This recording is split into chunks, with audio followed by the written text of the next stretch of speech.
Good afternoon, everyone. Welcome back.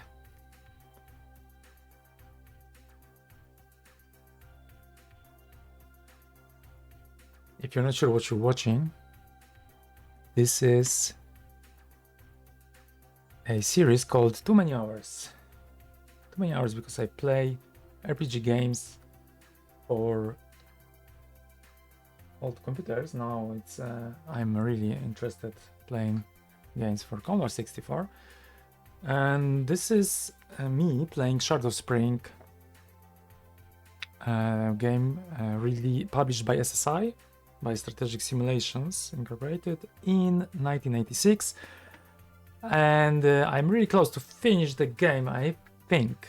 But this is what I also thought last time in the previous episode and in the episode before that, and I think even in the previous episode. So before let's start today and see what we're going to come up with. Statistics first. So light blue line as always the gold. As you've seen, I had a lot of purchases recently. Unfortunately, buying all these rings is kind of useless because some of them they can break quite fast, but few of them they are really really great in use. For example, one of them which I really found useful was the platinum rod, which kills opponent in a single go. And then yeah, I will see if I'm going to buy anything in this episode or not, because I'm still in the dungeons deep down, or rather I would say deep up, because I'm in the towers, not in the dungeons really, but on the very top of the tower. So I'm going to see if this will be my last session today. And as you see, the other lines on this graph, they show the experience.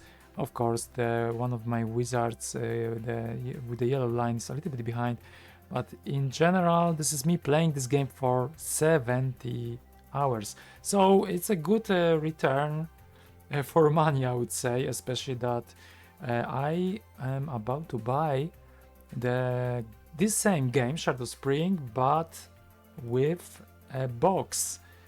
And also I am in progress of purchasing another games from SSI and from a few other companies that were publishing games for Commodore 64 explicitly, and not only explicitly, and few games like Dungeons and Dragons from the Dungeons and Dragons Golden Box series. So who knows, maybe this is just the beginning of this series of Too Many Hours series. Tea today. I have some red tea. It's kind of fruit tea, and as the extra, what I have in my cup is the yuzu. This is actually a citron kind of tea, which I am going to mix with it, and this creates really nice fruitful taste. So I hope that this will really help me to enjoy today's session, because I believe I'm really close to finish this game. So without further ado, let's load the last state, party number 1.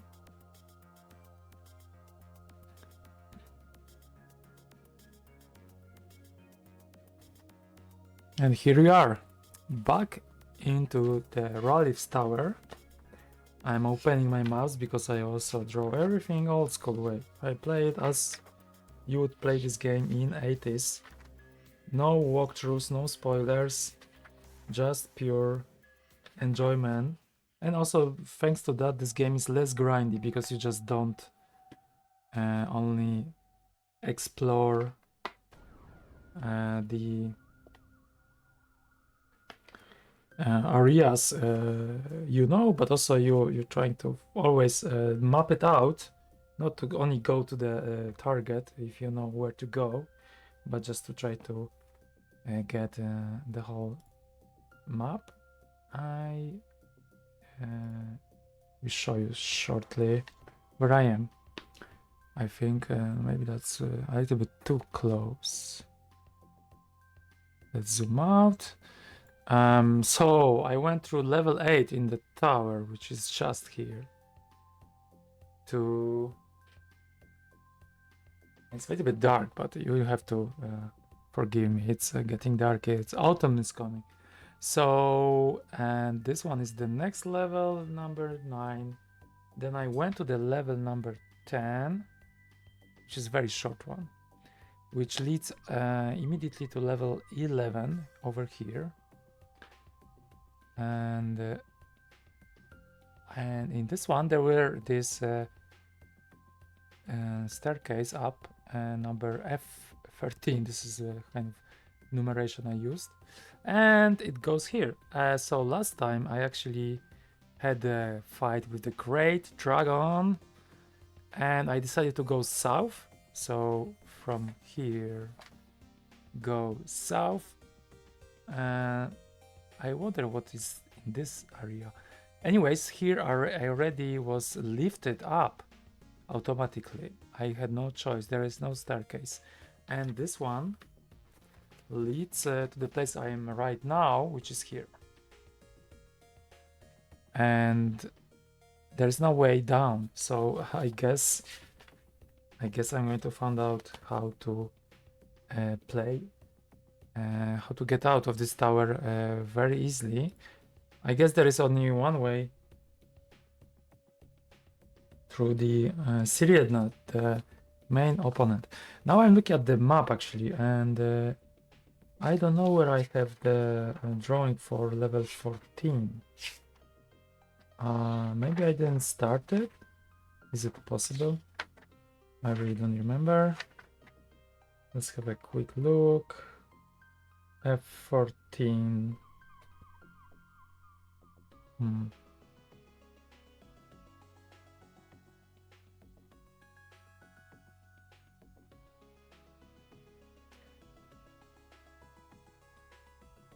I am not certain, to be honest, where I am, because it looks like it's a place where I defeated the dragon. Maybe I didn't save this actually.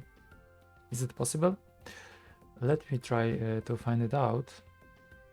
Maybe it's possible. Maybe I didn't save. It looks like. Okay, so I was lifted down over there. I didn't save, it looks like. Okay, so I will just go here because I'm really curious. Then what was here? I see that this is just the regular pattern of the tower. I always want to say dungeon, but it's technically a dungeon, but just it's a dump place for sure. Okay, because in this room to the south there were these gems which I needed to set according to one of the hints of the clues I got in one of the inns, and that inn was actually I don't remember where it was. I don't have it written down, but that was one of in the cities. Okay, so I will just try to explore this place. Probably there's nothing here and I'm just wasting my time, and I'm going to have another combat just because of out of my curiosity. However, something is here. Oh, another large dragon. Okay, so there were 2 large dragons protecting entrances, so no matter what, you're going to have a fight against those dragons. So it's a little bit of a pity, of course, because the last time I didn't have to fight against, but yeah, let's just stretch our bones, our legs. This dragon wasn't too and dangerous, but I have to be careful. Okay, it's there. I wonder why I didn't save, to be honest, but that's fine. That's fine.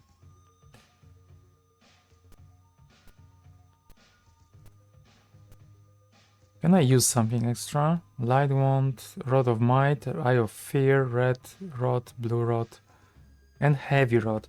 I am not certain what the Heavy Rod does. Let me check. Ah, this is a Rod of Might, which adds the strength. Okay, I know this. I guess I could use this red, so like a red rod, let's say. It's a mass spell. Blue is, I think, is the same. Yeah, I could use it actually. What I'm going to do with it? Also, Eye of Fear. Maybe let's try this one.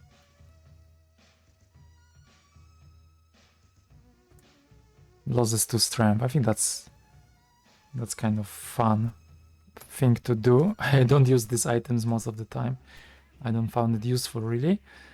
The Violet Vial is for speed, and there's another speed potion, and then I will just skip this turn, I think. Let's get to attack. And I think I will try using melee attacks.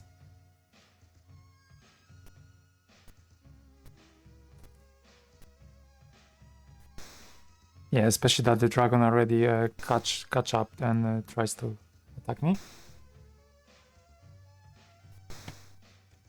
This is actually it actually goes very well, I have to say. I don't have any damage done to my party yet.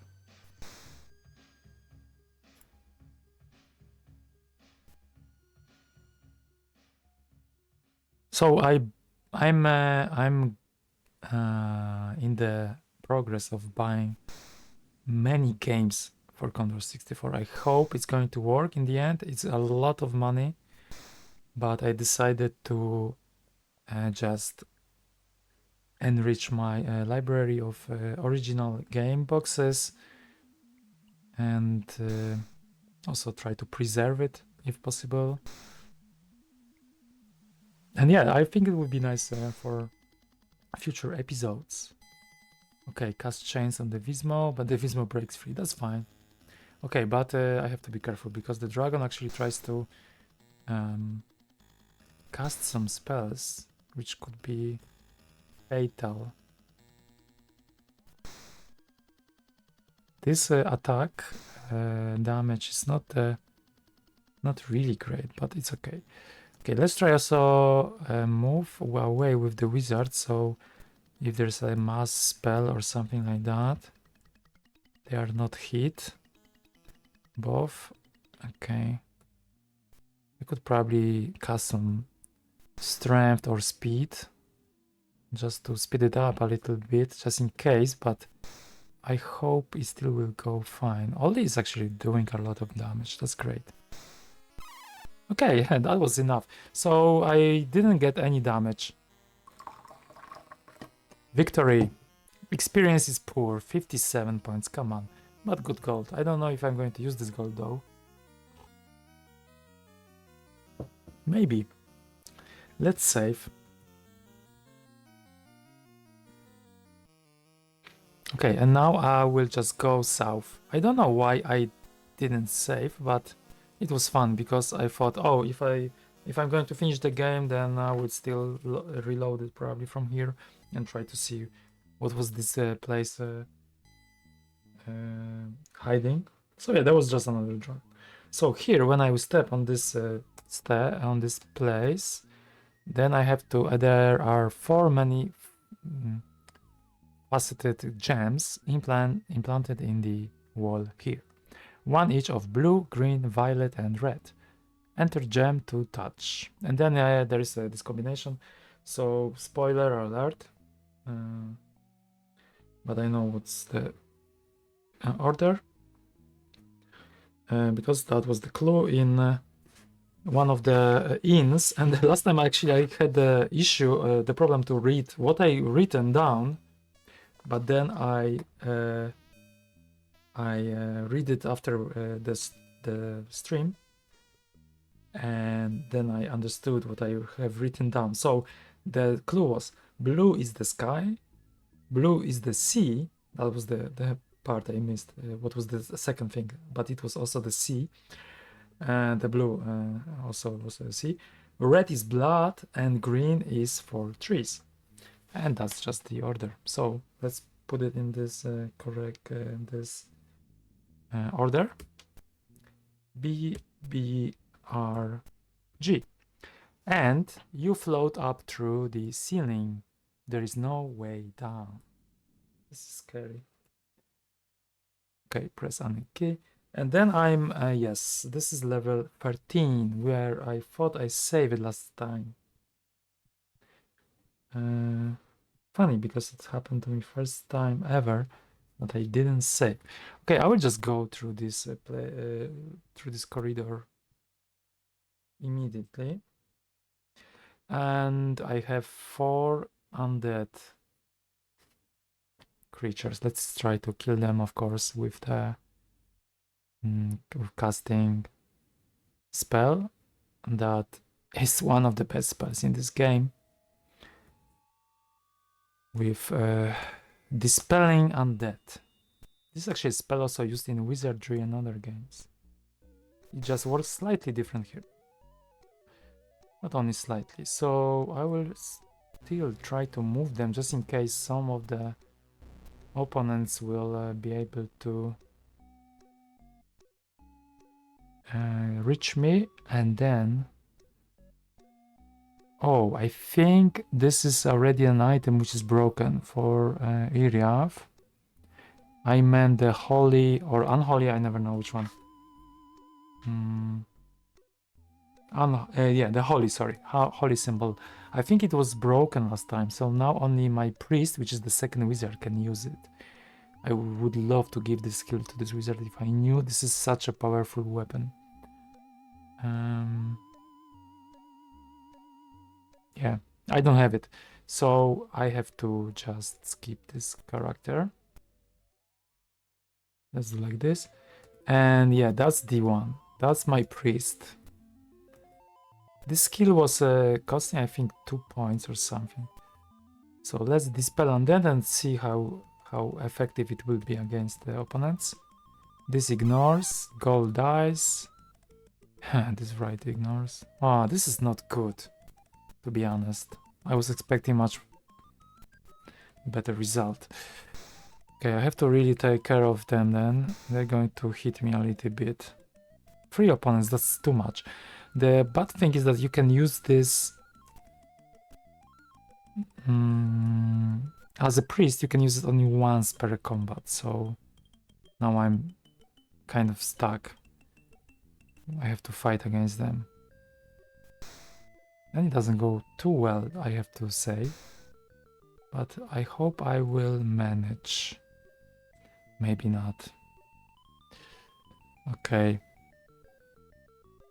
For Sir button, I would still prefer you to attack the specters so we can eliminate the opponents faster. Okay, that wasn't the greatest, but that's fine. I have to be really careful now. What to do?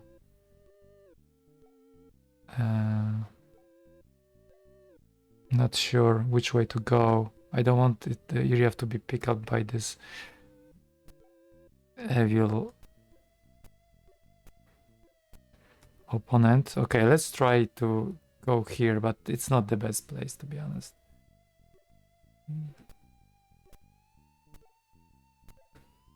Is there anyone who has a holy symbol? I don't know this. Actually, I didn't check. I would try to use platinum ring. No, I wanted to use the platinum ring. Okay, let's try to kill this one. Nice. Okay, platinum rod at least did some good work.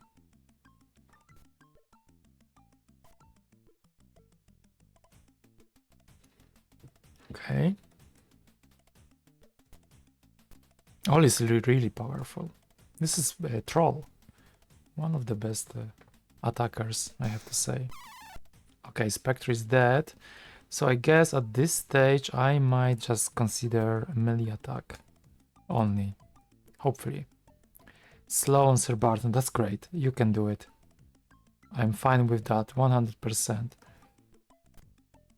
Okay, not that bad actually.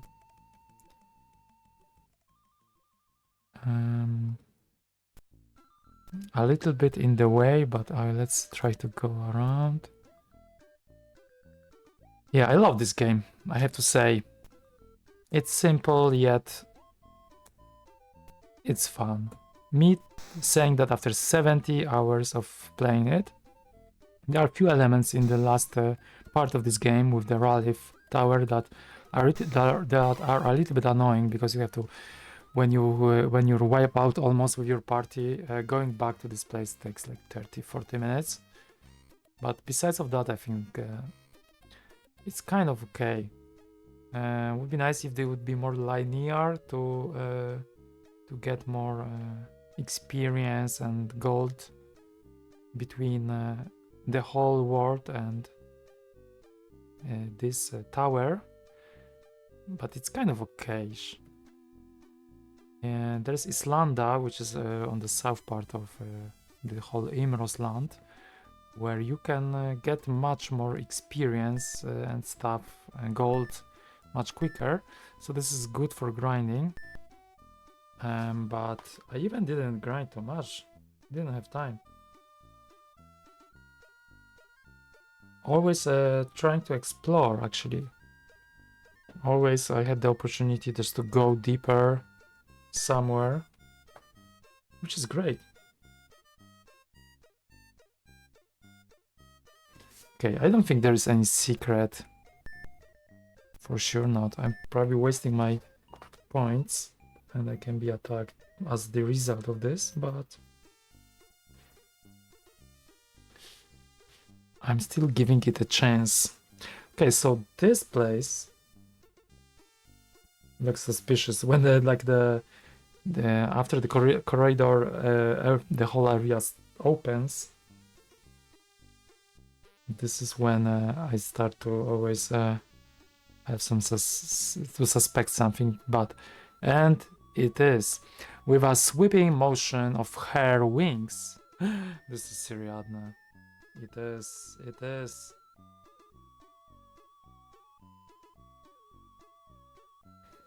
Siriadne is here. Okay, so that's the end of the game. I have to fight against her.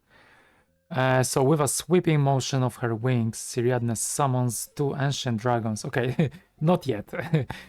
From the open sky, I still have to fight against the dragons. You have come this far only to die.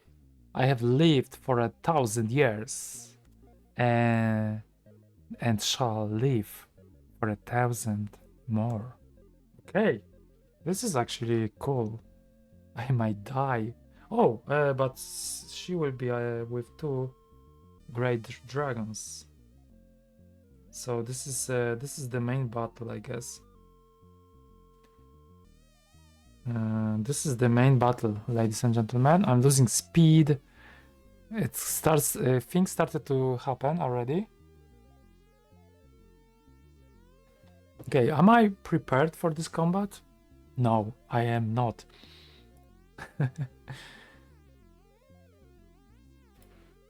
But what can you do? I have to find a way now to play it slowly and see if I can make it. And I don't know if this game has an instant death or permadeath. So just in case, I'm going to back it up. And this is part 25. Part 25. And let's see. So far I didn't die in this game even at once. So I'm really proud that I was always able to escape, even if it took more time to replenish energy. Okay, first of all, I think I have to go to some more safer place. And now what to do? I would try probably mass spells and everything. Blue Rod. Is it Blue Rod the one I can use? This was mass attack, but which one is which? I don't know. I will use just the Blue Rod. Okay. Okay, so Siriadne looks like a dragon actually. This is Siriadne. This is Great Dragon and this is Great Dragon. That's crazy. Okay, so 11. Let's see which one is the most efficient. So 11, 11. Kind of okay for the Blue Rod. 11, kind of 8. That's fine.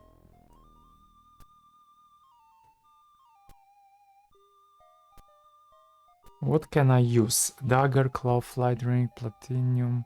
I could try platinum rod, but I don't know if it's going to work against these monsters. Probably could. But I want to give this violet vial to Ollie, for example. Because Ollie is very powerful, and with this, probably can have more speed. It's a little bit slow, of course. 1 speed, that's not really great, but that's fine. Okay, not sure with whom should I fight first, but I have to pick up them anyway, so let's attack. 3 damage, okay. It might be really hard. IVO, what can you use? Wand of Light, Staff Soul, this is for healing. Speed Potion for... Red Vial is for... I think it would be nice to give Red Vial to Ollie. Okay, I can do it in this turn. Use a Red Vial. This is probably Pyrotechnic. 1 armor, not the best, but it's okay. Okay, and then Sir Barton is slow, so speed potion for sure.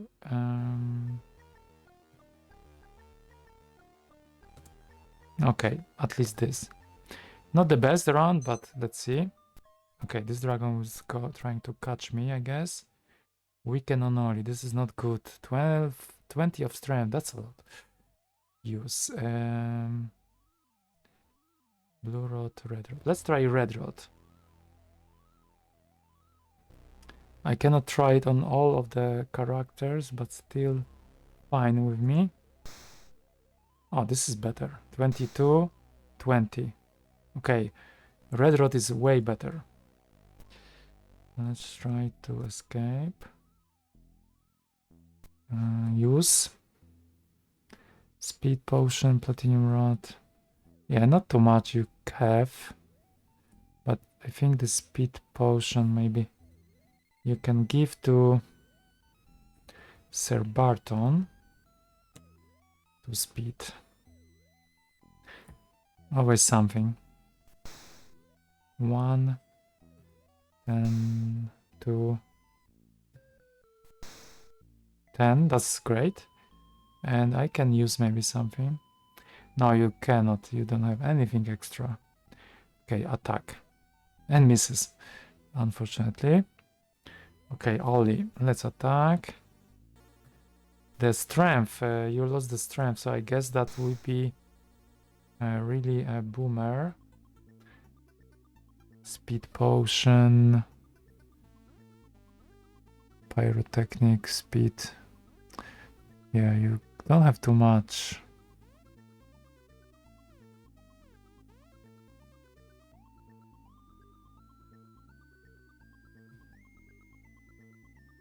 Okay, I will preserve it for now. I will try attack at once, but I don't think it's useful. Ah, 3 damage, that's great. Okay, Great Dragon is moving. Probably tries to get my another wizard. Okay, what do you have? Can you speed potion? Not too much. 6.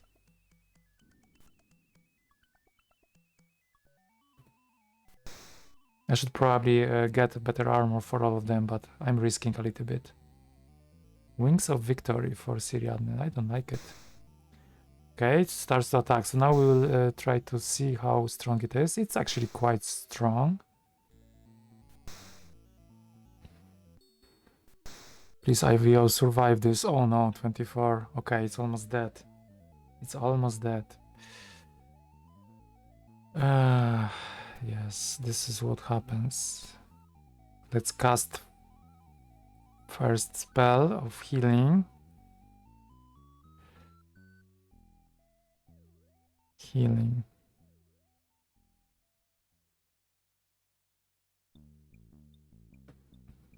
I will go to wild 17 points. It's not the best, but let's see. I need to give armor to IVO for sure. 29, that's okay-ish. Cast or use. Maybe cast. Do I have anything like that? Sanctuary, heal, breath of life, freedom, melt, weaken, spirit, freeze, slow, chill, wings.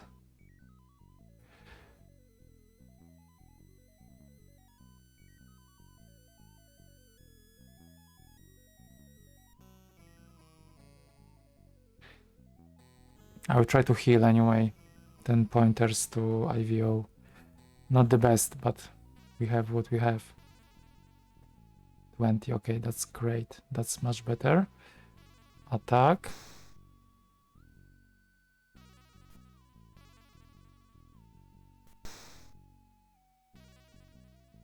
This is not good. Okay. Can I do some pyrotechnic? I can. I will give pyrotechnic to IVO just to protect him slightly. But first of all, let's try to use some action points for attack. It was actually useless. So, pyrotechnic, item breaks, and give it to IVO. 2 more, that's better. Feels better. This dragon's quite fast, I have to say. 0 damage.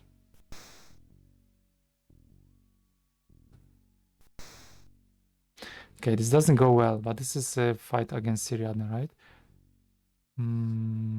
Okay, let's attack. I don't have any more defense, so that's not good. It doesn't go well, I have to say. Now Sir Barton is losing a lot of points. Ah, too much. They're casting strength and stuff. And this is under attack almost. Use. Let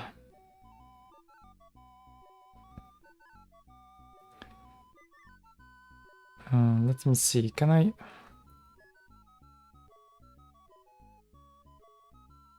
Yeah, this is only one character I could attack.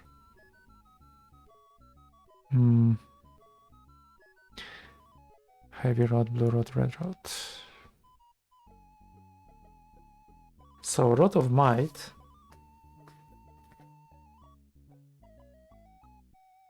Adds strength, so I guess I should use it.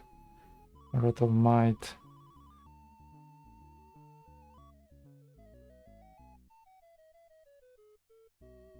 Eight strength.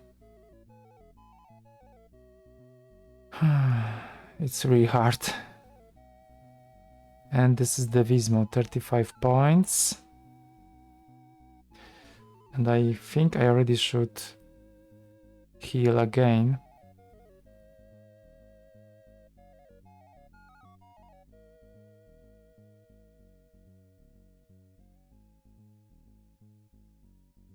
It doesn't give me the result. I have to find another way.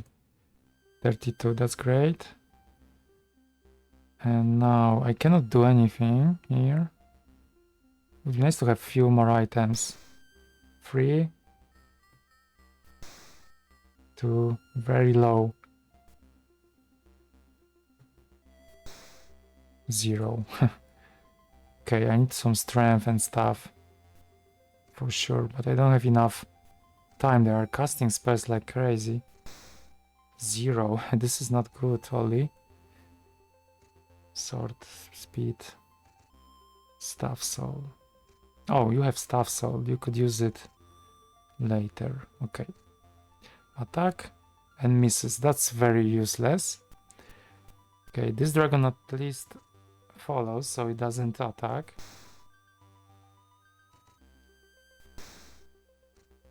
Okay, this doesn't go well. I am not doing any damage.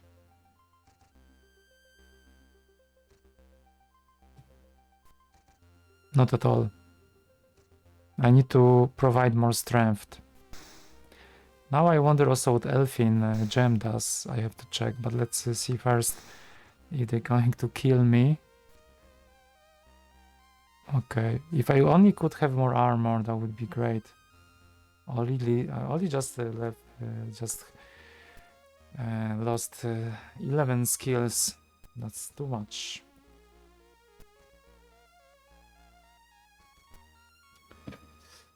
Okay. Okay, Elfin Gem.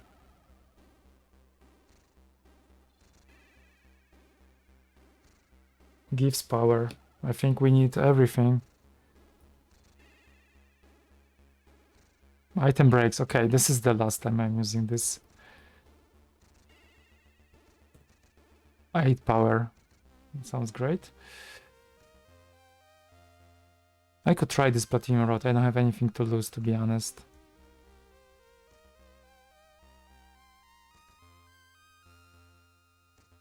At least at the for the dragon. Spell fails. Okay. We'll see. 11. That's great. 0. 6. Okay. Ollie, you got 8 power, but I don't know if it's going to help you. Doesn't look like. This is terrible. Okay. You could use staff soul to give some energy to Sir Barton. 8 points. Okay, it's always something. Attack. 6. Okay, Siriadne is getting at least some damage, but not too much. Staff soul, wand of light, speed potion. I guess I would give speed potion to myself. To IVO, I mean. Always more points. Oh, and then I'm the quickest one now. This is also cool.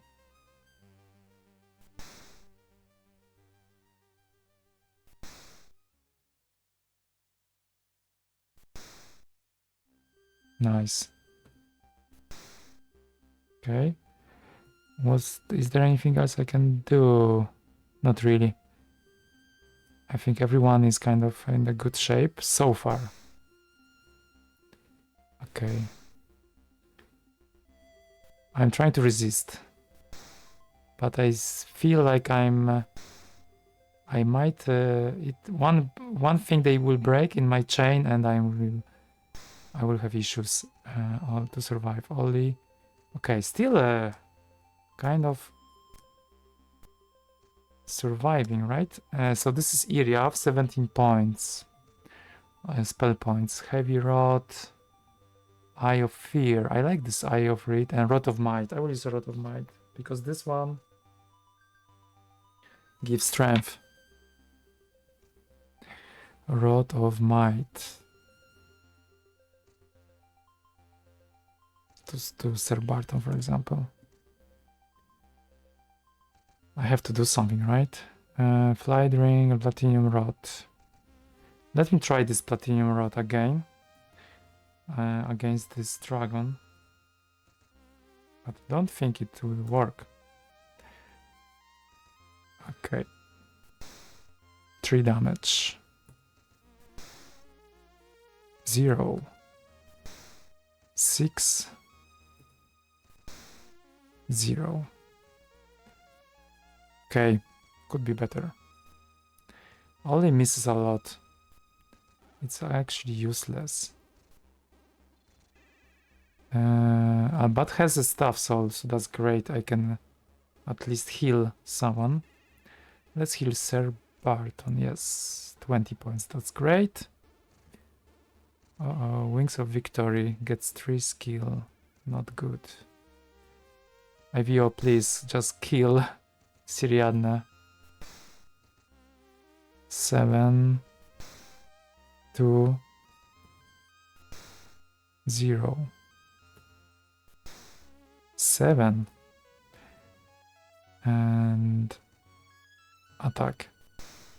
0, okay.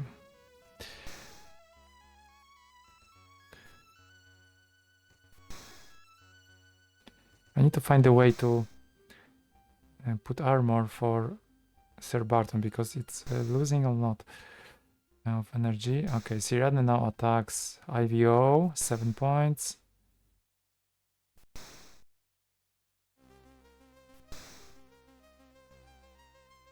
Okay, somehow I'm surviving still. That's great news.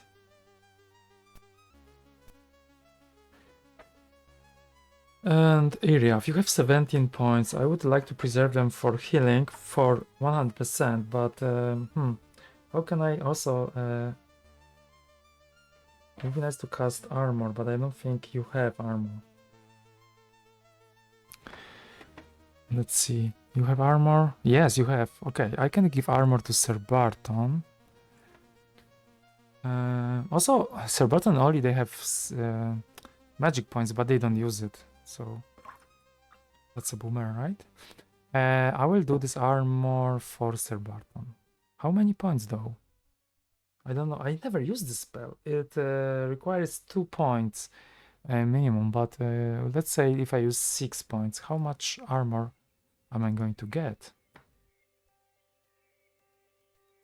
Let's see. 1 armor. Okay, not too much.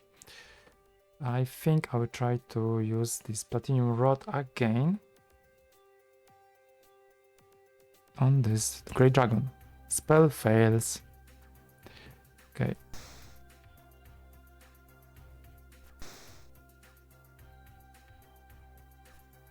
Maybe I should cast just armor.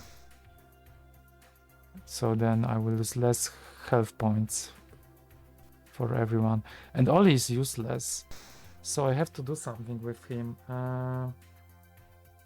He lost a lot of...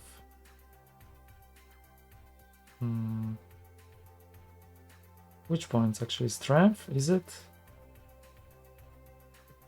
Maybe. Yeah, he's missing also. So I don't know if it's not just not too slow.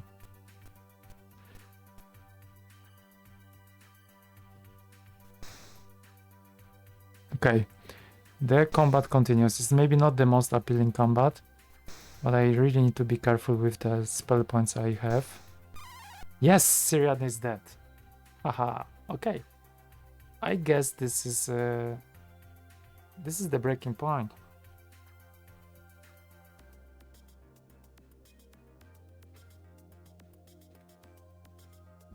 It is. I'm close to finish this game. This is crazy. Okay, I think I need to be a little bit careful because they are going to do much more. I think now they are getting pissed. Okay, let's use. I will still try to use this. Maybe I could use red rod. I don't know if I can use it so I attack both. No, I cannot, but still fun. 20 points. That's a lot.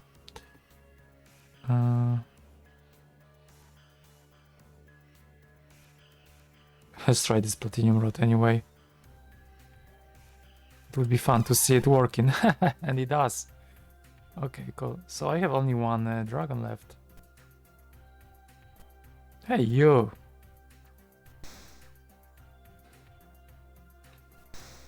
Okay, there were a few spectacular parts in this combat.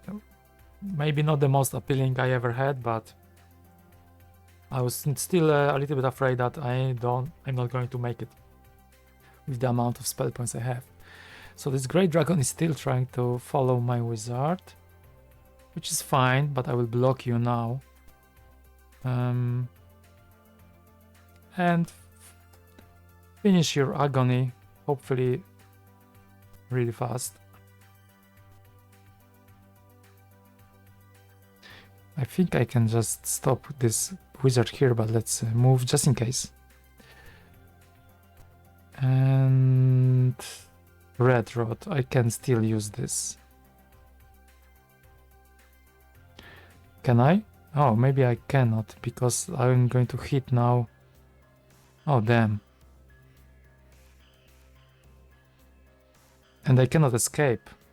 That's the worst. Okay, I'm going to waste these points then. Unfortunately, this is not the best part. But maybe Platinum Rod will just solve it for us. But that's a boomer. You cannot just put your cursor out of this space. Spell failed. Okay, not the best.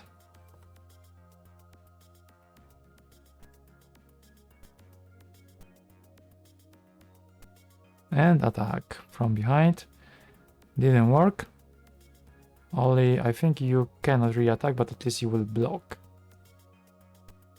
And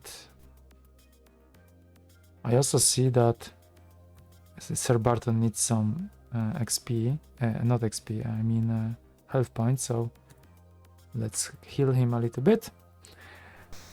Okay, so now Dragon tries to kill IVO. 8 points so far taken. 8 points, that's a lot. It's getting a little bit dangerous.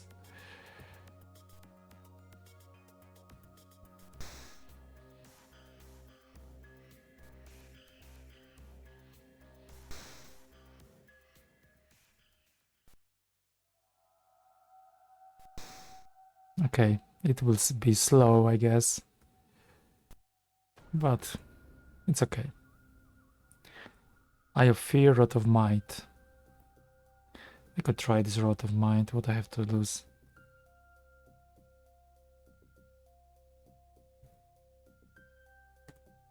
Eight strength. Okay, let's see. And for you, I would still try this Platinum Rod because it's fun.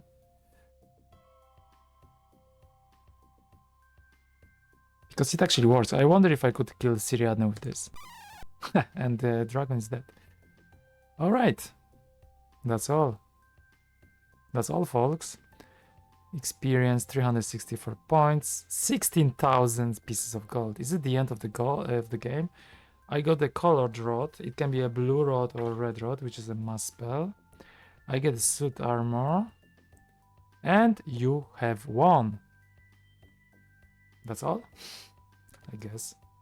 A cool breeze blows through the huge arched windows of the tower room.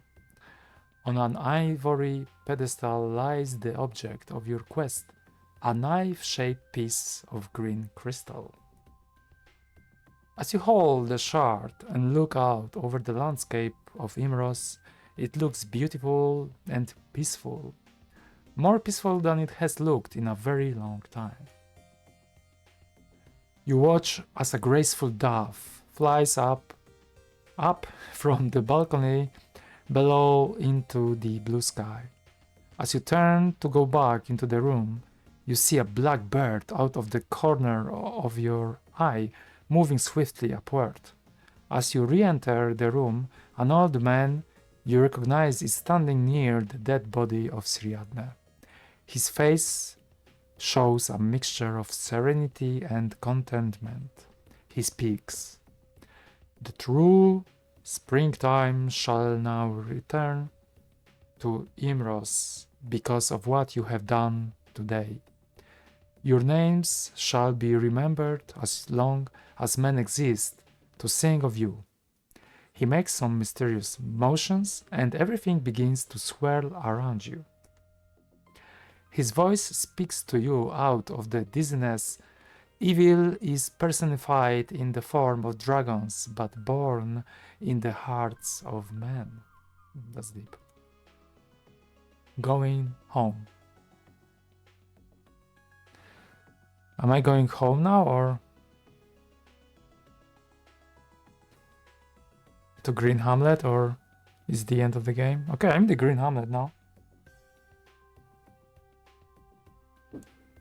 I have a lot of money. And I don't know what to do now. I think it's the end of the game, right? I will save anyway because it feels so good.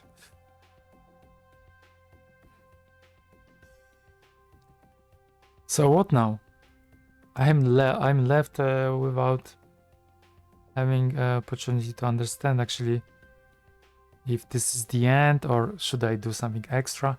Maybe I could go again to the tower, for example, and see if I can do anything with that. But I don't think that's what I should do. I think that's the end of the game, right?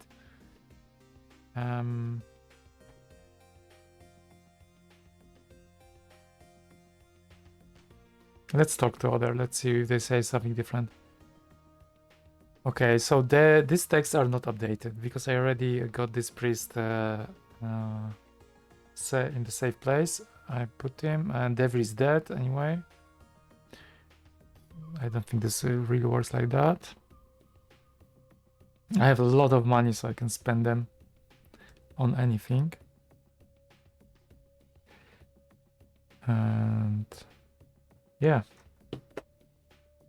I think it would be nice to actually check if there is anything more in this game.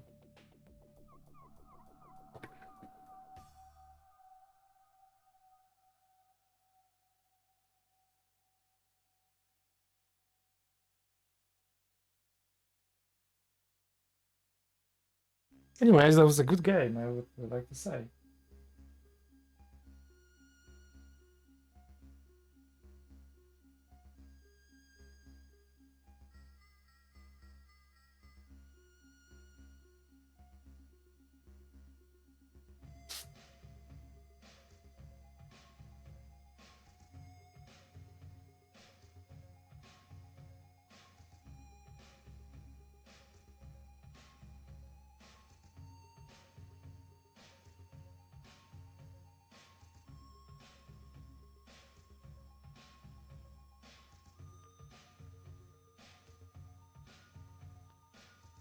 Yeah, I checked one walkthrough just briefly, and that's over. That's over of the game. That's the end of the game. We are done. We are done with the whole Shard of Spring. And I have some bonus extra stuff for you, of course. But yeah, maybe I can show you a few things like maps I did. Oops, sorry. Ymros land wasn't really big. And I think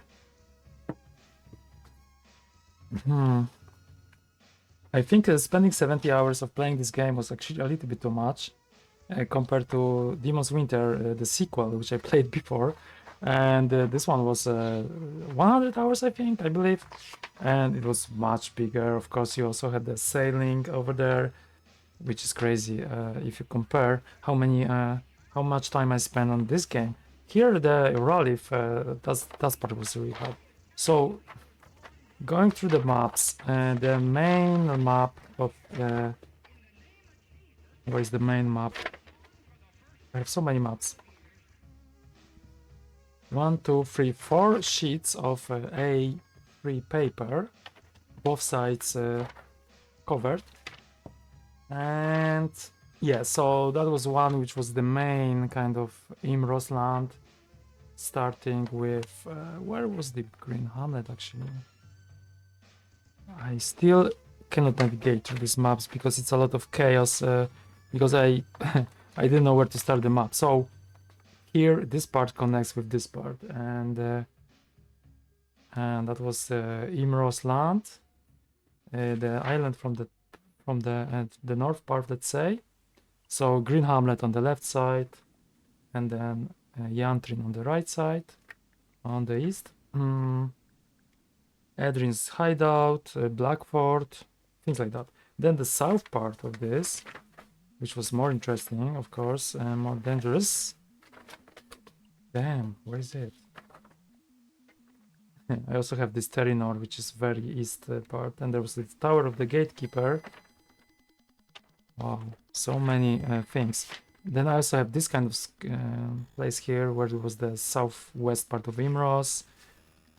And the south part of Ymros is actually just the Islanda, which is a kind of fancy map. Where is it? Here. That's the whole Islanda. There were like 4 places, as I remember, with the family, which I killed everyone. This is not needed for the game, but there was the southeast part of Ymros. Really fun. Good for getting some gold and experience. And then Towers of the Gatekeeper, which is crazy. But I really like it because each place, even with this teleports, looked you were able to figure out easily because each room had the different patterns. So I really like it. It's an easy game. It's not really giving you these hard times with mapping, and I think that's still a good level of complexity for the game, for any game. I also had this Adrian's hideout, which was another place, and the Black Fort. Yeah, that was Adrian's hideout, another level, because of course there are few levels from hideout, from towers, gatekeeper towers, the entrance to Ralith, and then the Ralith itself. Of course, the gatekeeper, you have to go through this. And what else? There were these 4 places in Islanda. Tomb of Vandigard.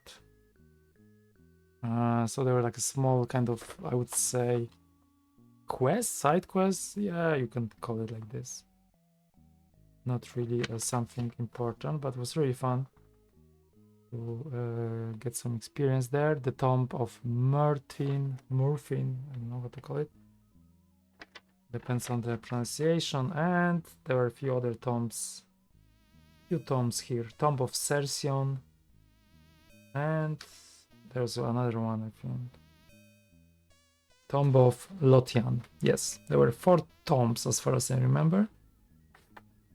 And also there was a Black Fort, where the priest, there was a priest I saved. Where is the Black Fort? I don't know, but yeah, Black Fort is here. Black Fort. It was easy map to do, to be honest. And in the end, of course, the Tower of Ralith, which was crazy. That was the craziest place, the hardest place. And there were, I counted 13 levels, and there is also basement in this tower, I think, if my imagination works well here. Something like this. And it was hard. It was really hard. This part was really hard. And for the this is part of this map was just the Ralith Tower, and the rest was on this page with the entrance and then the highest levels of the tower. So yes, all finished.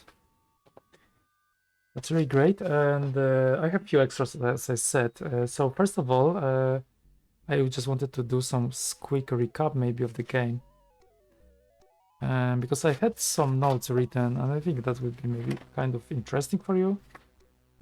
And also, what is my experience with the whole game? So I have the list somewhere there. Let me check.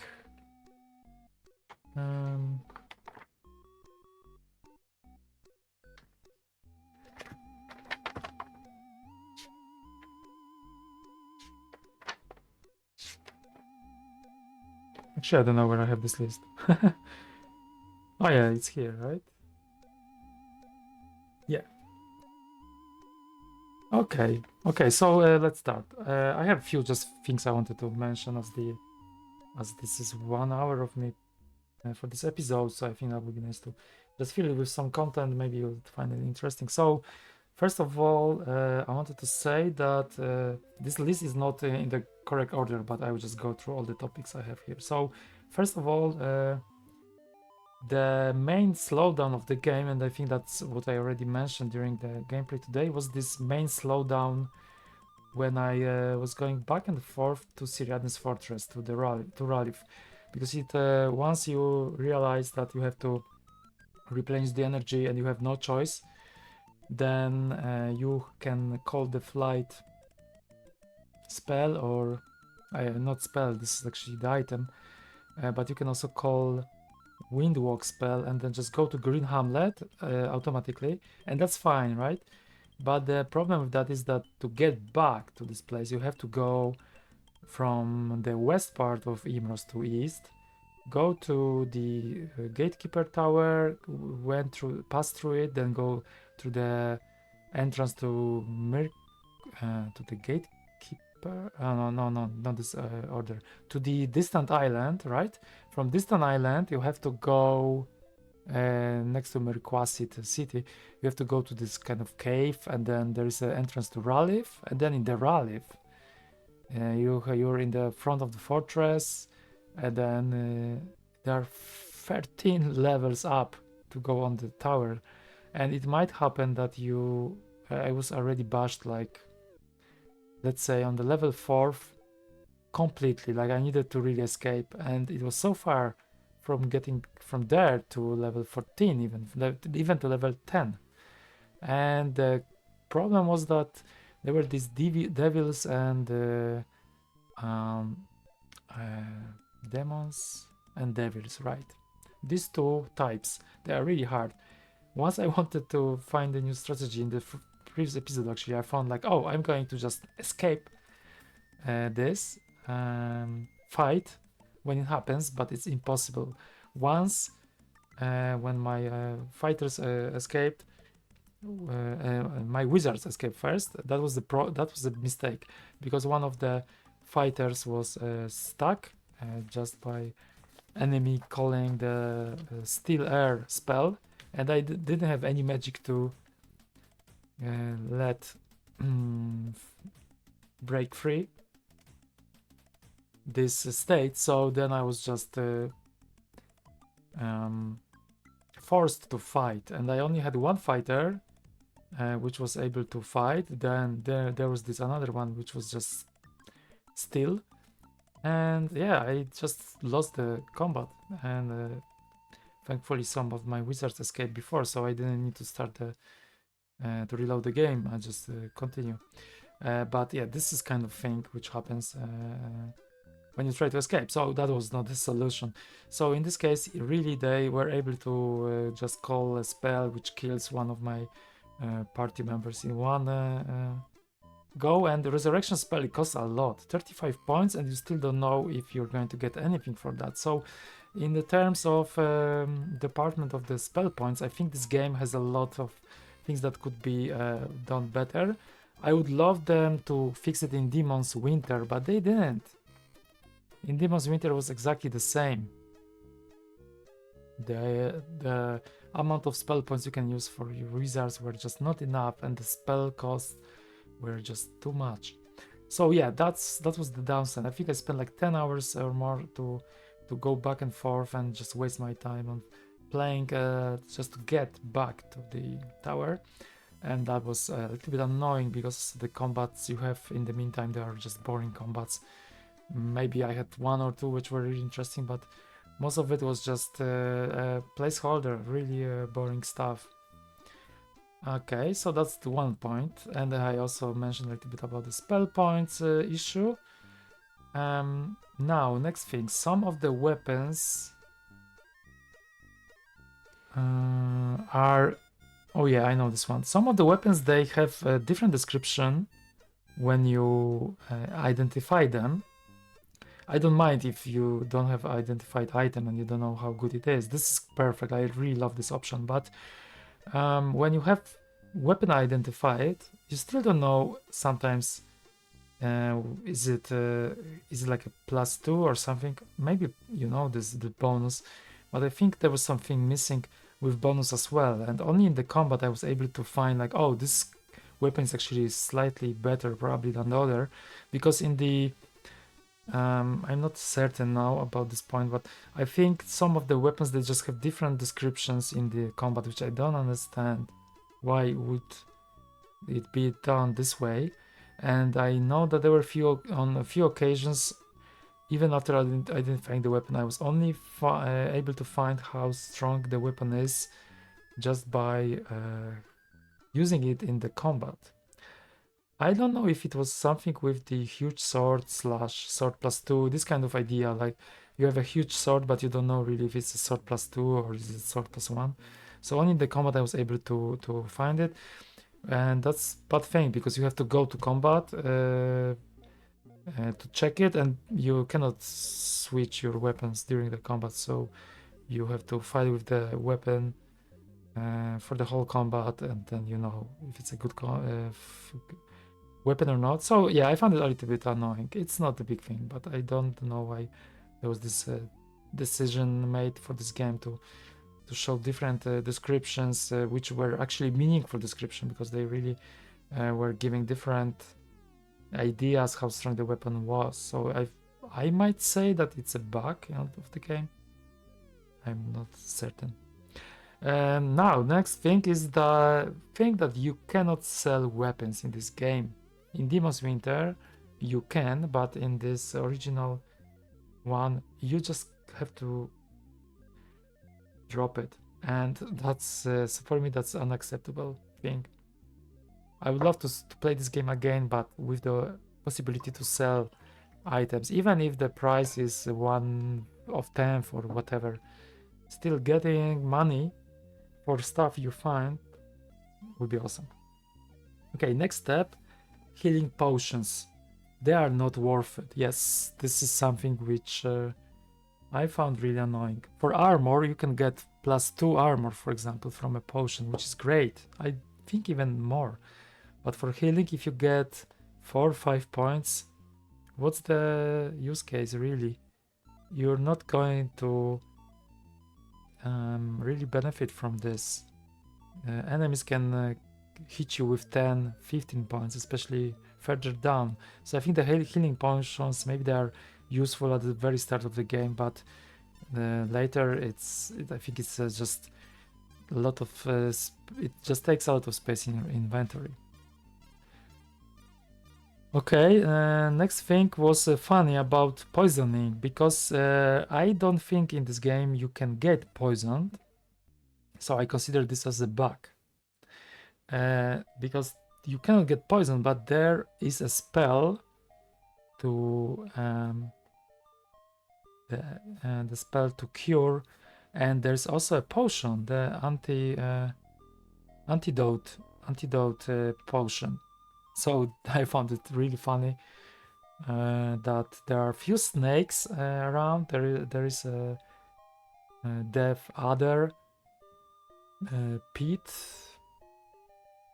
something I forgot, something with some snakes. There are a few types of snakes for sure in this game, and they don't poison, and that's really funny that you can find sometimes these potions, green potions, which are antidotes, and then also spells that you can use for no reason, and that's funny. I really found it funny,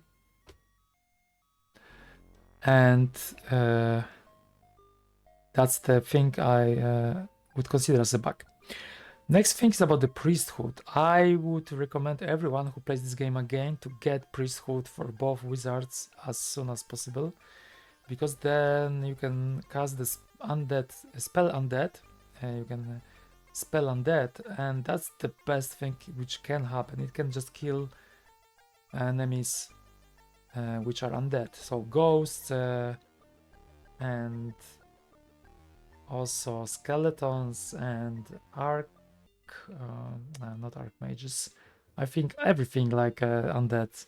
There are no zombies in this game, but if they would be here, they would be also there would be also possibility. The only problem with this spell undead feature is that actually this is not called spell undead, this is called dispel undead. Sorry. The spell itself, there is a spell which can be used in items, which is called Holy Symbol.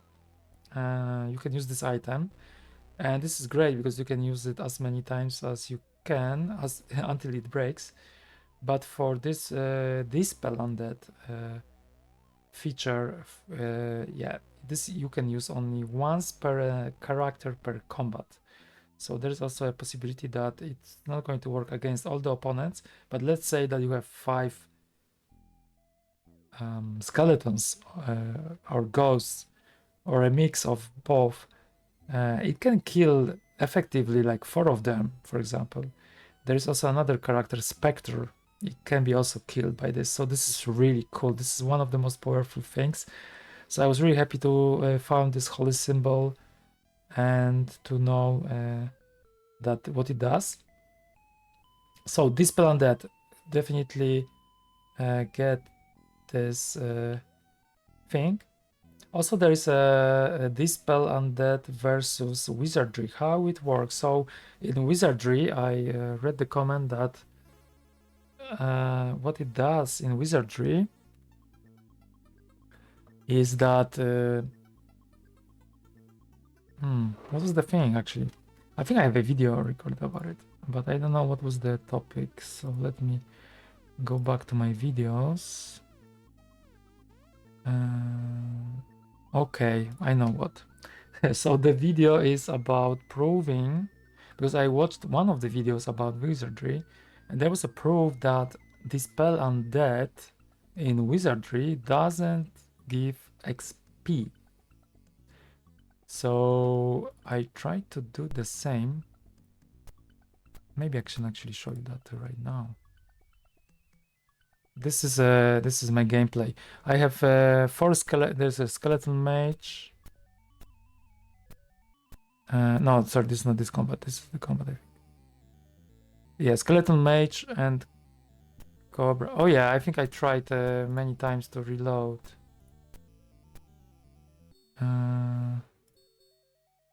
Maybe that's this video then. Okay, sorry, I don't know. I have this video, but that's the video. So this is using holy symbol. So in wizardry, apparently it was proof in the video. It doesn't give you experience points. So I wanted to prove, also check if this Dispel Undead skill gives any XP in Shadow Spring. So this is the result. You see, I killed already skeletons. There's one skeleton, and this one ignores. But I can use this unholy symbol. Sorry, holy symbol later, because it also has the same effect as the skill. I think. At least I was not able to prove it really with only using the Dispel Undead, but I believe it's that.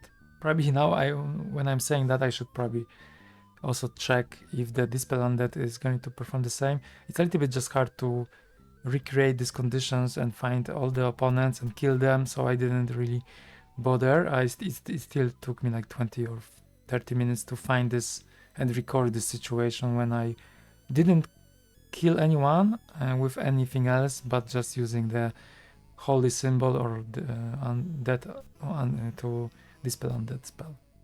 So in this case, you can see that I'm going to kill all the undeads just by using this Dispel Undead. Just takes ages, as you see. But indeed, I didn't use the Dispel Undead itself as a feature from a priesthood. I used also the holy symbol, so maybe that's a different result. But I don't believe. I think still in this game, in Shadow Spring, you're going to get experience just by fighting. And the skeleton is dead. And now let's see the experience points, 43. So this is kind of my response to the video about wizardry. Is the Dispel Undead gives? Does it give XP points or maybe not? So yeah, it does. At least as long as the holy symbol does the same as the Dispel Undead, then it's the way. And I like this idea, you know, because what I'm saying about it, I like this idea because this is a very easy, low-hanging fruit kind of spell. You can really get, really just kill these opponents easily. And yeah, I really like it because maybe that's the way of you playing. Like if you put some more effort, then yeah, why not? You should get some experience, some reward. But if you just use this kind of shortcut to kill all the opponents almost in one go, even it's possible. Why you should get experience for that? And maybe it's good just to, you know, to go quickly through the combat if you don't want to fight. But yeah, maybe you shouldn't be really getting any reward out of it. So I really like this idea about wizardry not giving you experience points. Of course, for Shard Spring, this would be more evil because it's really hard to get any XP here. Talking about XP, actually, I always check this. How long it took me to get to the next level. I still can play this game, actually. Maybe I should do like after hours play and get another level.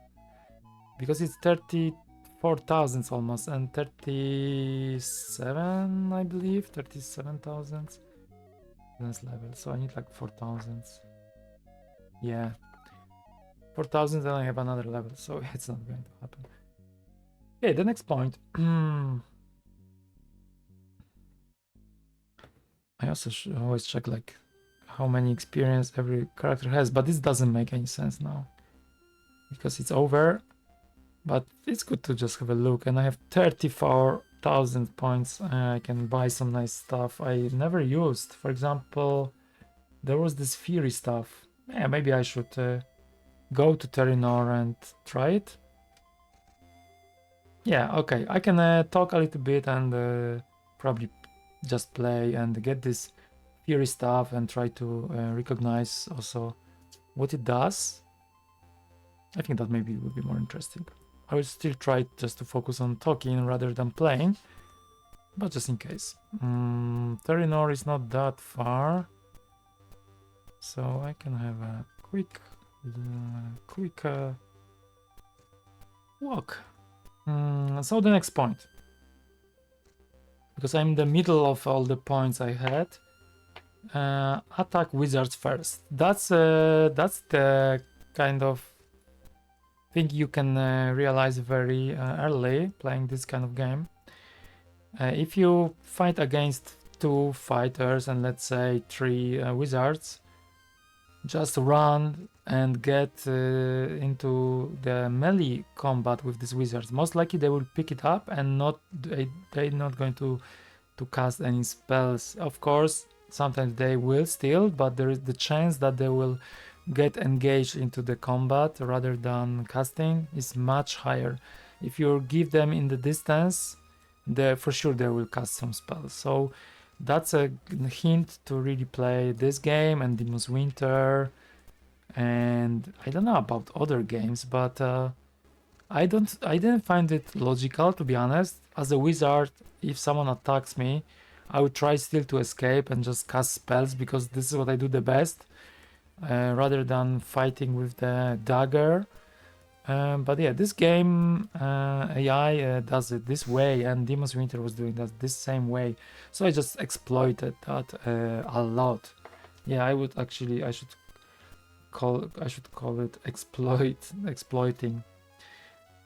Exploit the AI or whatever, this kind of stuff. So attack wizards first, and then for the fighters you still have time to fight against them. They are not that most likely they are not that dangerous. Of course, if you're a wizard, don't jump into to fight. Most of the time you can fight against some wizards, enemy wizards which are on the lower level, but I would discourage it. Just keep your wizards at the distance, and maybe that's something also would be nice in this game. I didn't have a point for that, but I will make one now. And the point will be about armor for the wizards.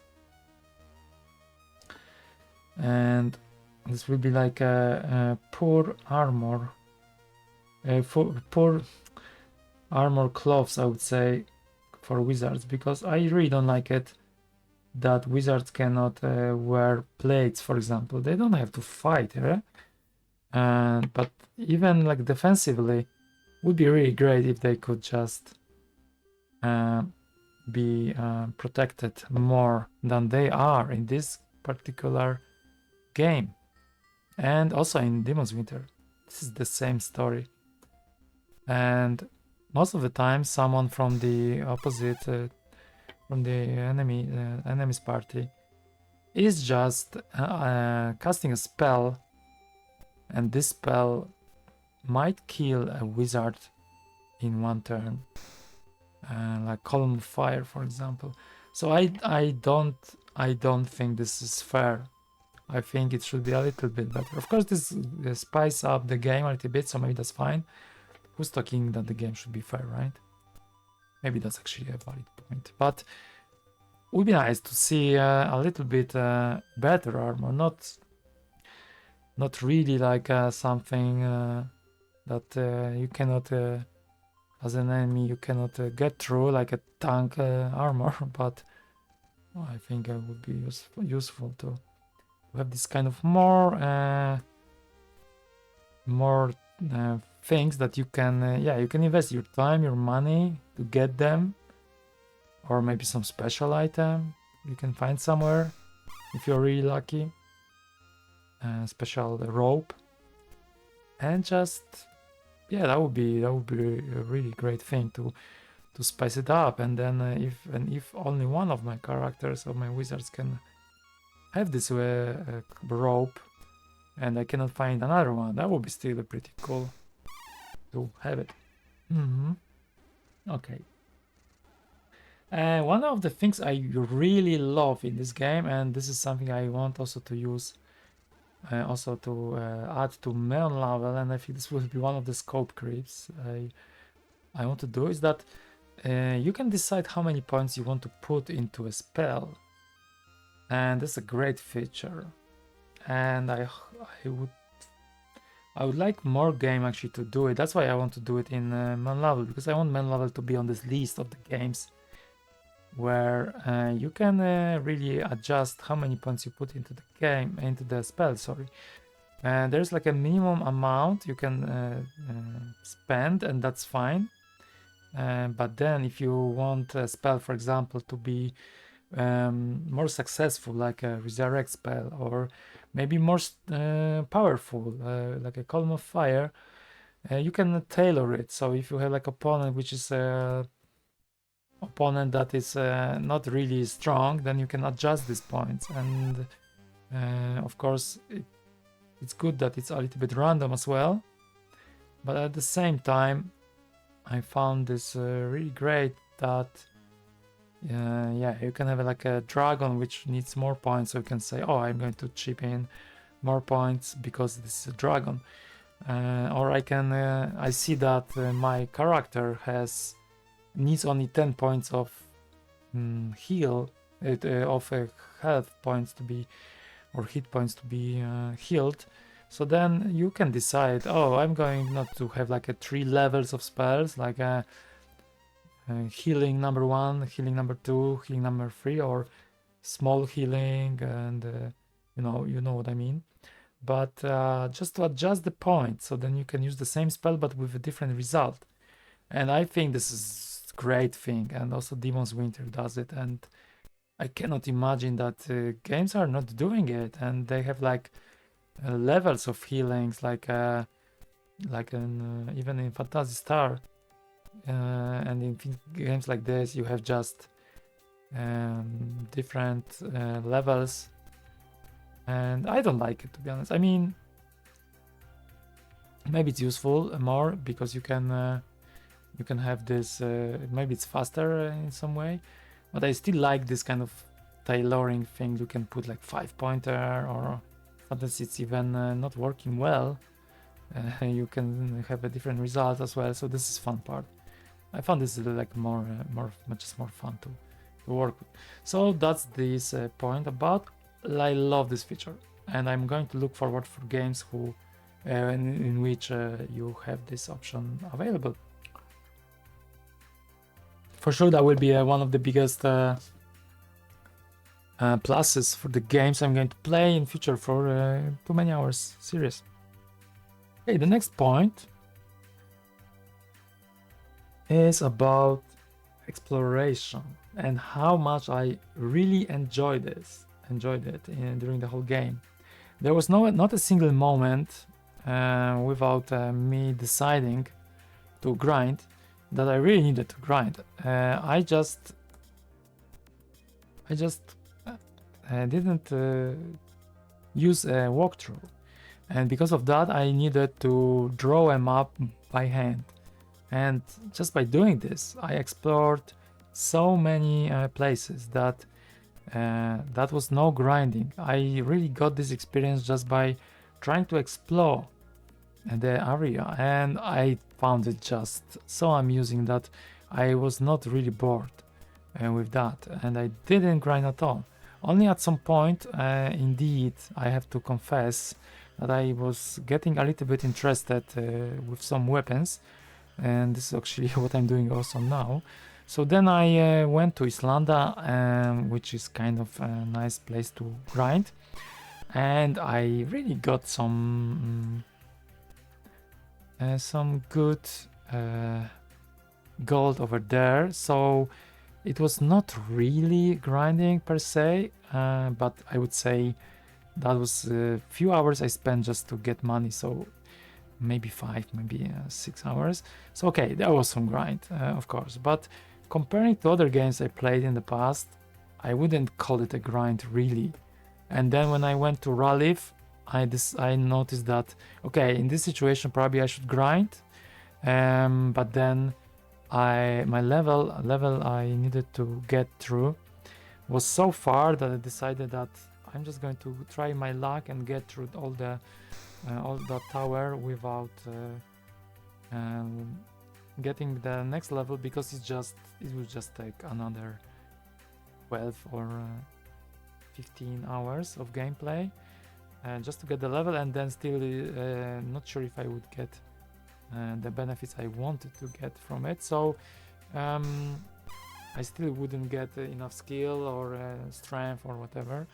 So yeah, I decided just to don't go this path and just try to finish this game. And this is where we are here today with the finished game. I don't need this letter. Okay, cool. So let's go to Terranor in the meantime and buy this Fury stuff, I guess. But yeah, talking about experience, really, it was fun, so much fun. Okay, 14,570 points. This is how much I'm going to spend, which is almost half of my money. I'm glad to do it. Devismo, you got this item. Okay, let's exit. So in this case, the land is not that big, and exploration was kind of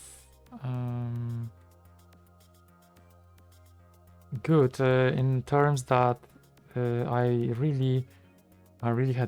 was really busy with places.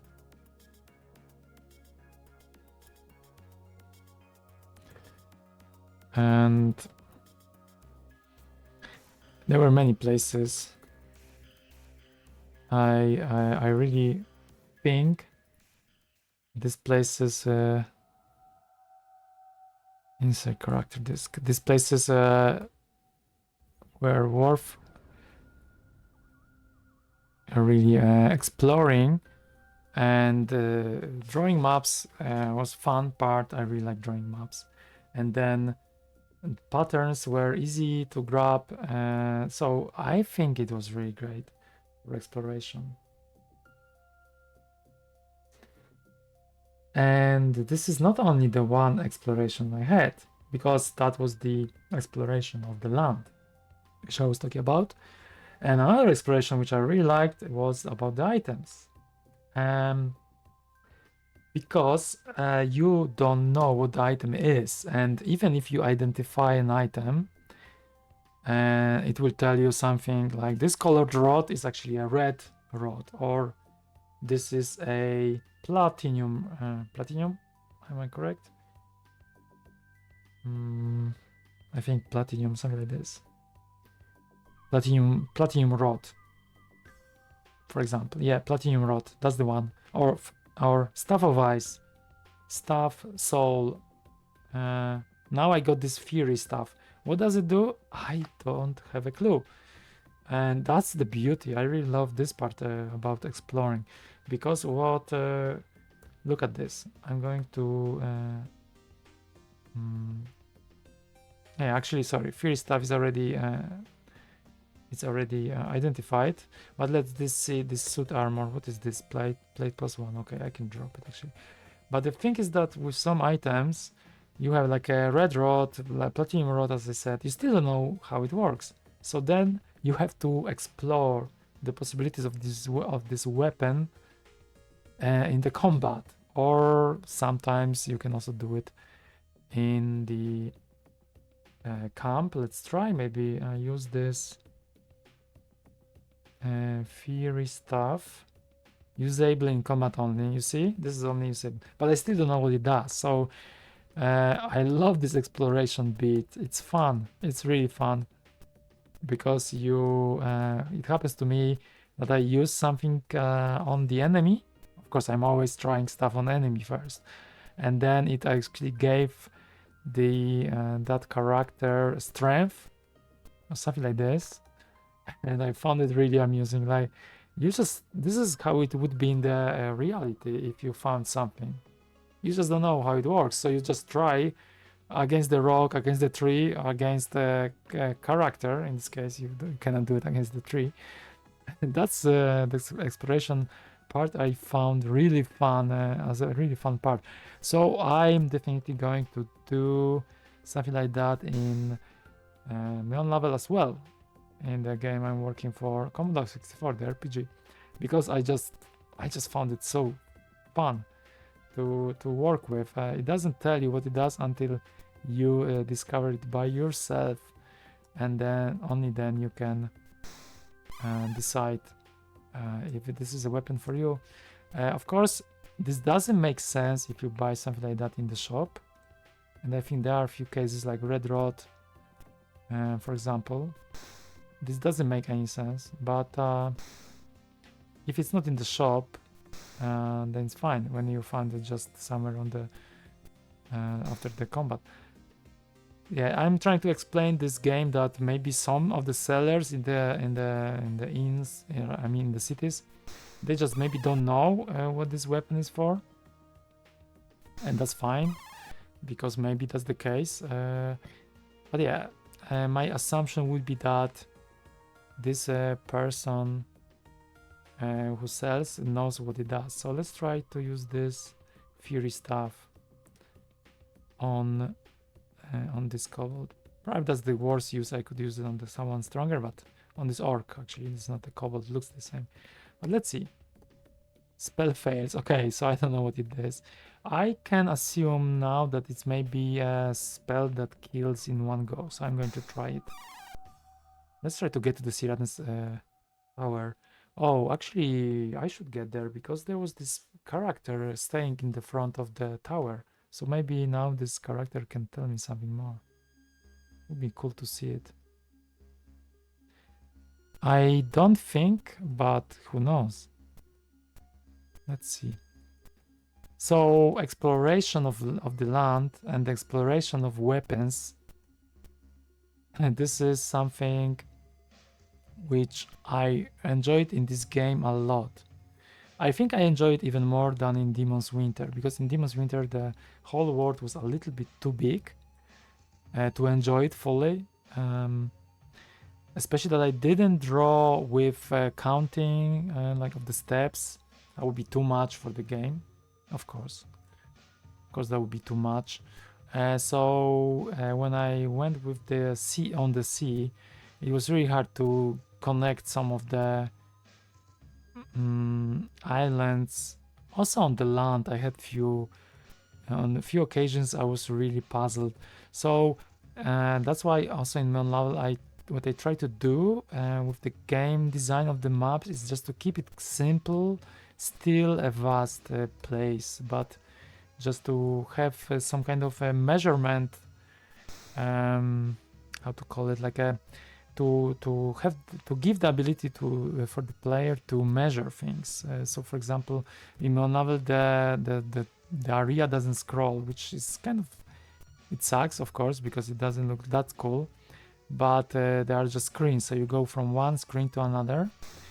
So it's kind of a downside of the game, but of course it's because also it uses the bitmap and scrolling wouldn't be really possible with that approach on Commodore 64, but it also adds some beauty. And for mapping, I think it's easier because you can just go and count how many screens are to get to some place. So I think it's just easier for mapping. I think the game will benefit from it if someone draws the maps, which actually now I'm talking about it, I should put it as the drawing map feature because I am also working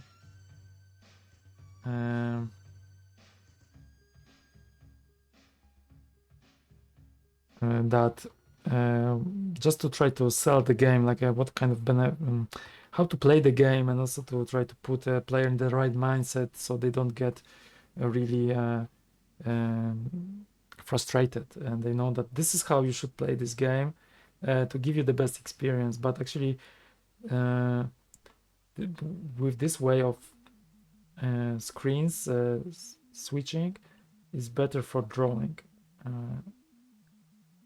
so it will be a little bit different experience, I guess, for drawing the maps and trying to explore the area.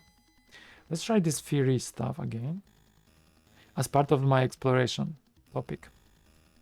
Spell fails. Okay, it already failed twice, and it cost me so much money. So, you know, this is the thing. How useful is to buy something and then you can use it once or twice and then it breaks. And this costs a lot, for 1400. Red vial, I would take it. Why not? It's a pyrotechnic probably, so some armor. Okay, so now I'm in the gatekeeper tower. I know this by heart. I have to go south here, but otherwise just north. The closest entrance to the north always. And from here there is this gatekeeper guy. And he says that one of the entrances leads to the distant island. I know of course that this is the one. And combat straight away, but this is not really useful. Skeletons and bats.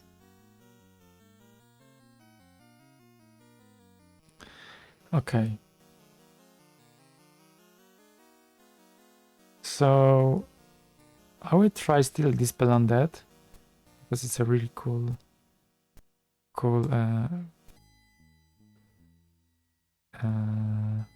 let's say. Oh yeah, maybe I'm not going to try because I want to try this theory stuff, and unfortunately it's the same character, so I cannot do two things at the same time. Let's use this theory stuff. Hopefully I will be able to see how it works before it breaks because I spent so much money. Spell fails. Okay, what it does? I think it's an instant death spell. Or maybe it's for resurrection. Then it would make sense that it dies. No, but you can use it only in the combat, so you wouldn't point it to a killed character because that's not how this game works. So yeah, I think it must be an attack spell.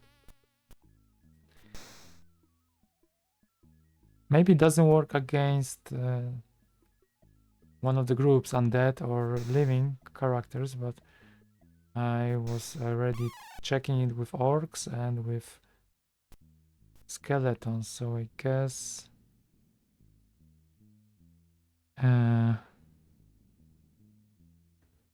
it doesn't matter. It just doesn't work. Spell fails again. Okay. What can I do? Just fight. Yeah, this exploration part, I think it's fun, and for drawing maps, it's a little bit harder when you have if the area scrolls. And I didn't think about it, but actually this makes a different game. With screens is way easier because you can just also less drawing because you can have like one square, and then from the square you just can draw entrances, so north, east, west, south, and that's all. So that's what the main level is going to work like, and this will give this exploration part a little bit different twist. But in Shard of Spring, still it was way easier than Demon's Winter because the area wasn't that vast. Still, I had few occasions when I got mixed and I went through the river there, didn't without knowing that actually there's no other way to go through it, and I needed to go back through the bridge again. But yeah, this is also fun part. Like you try to see how far you can get and try to get some points.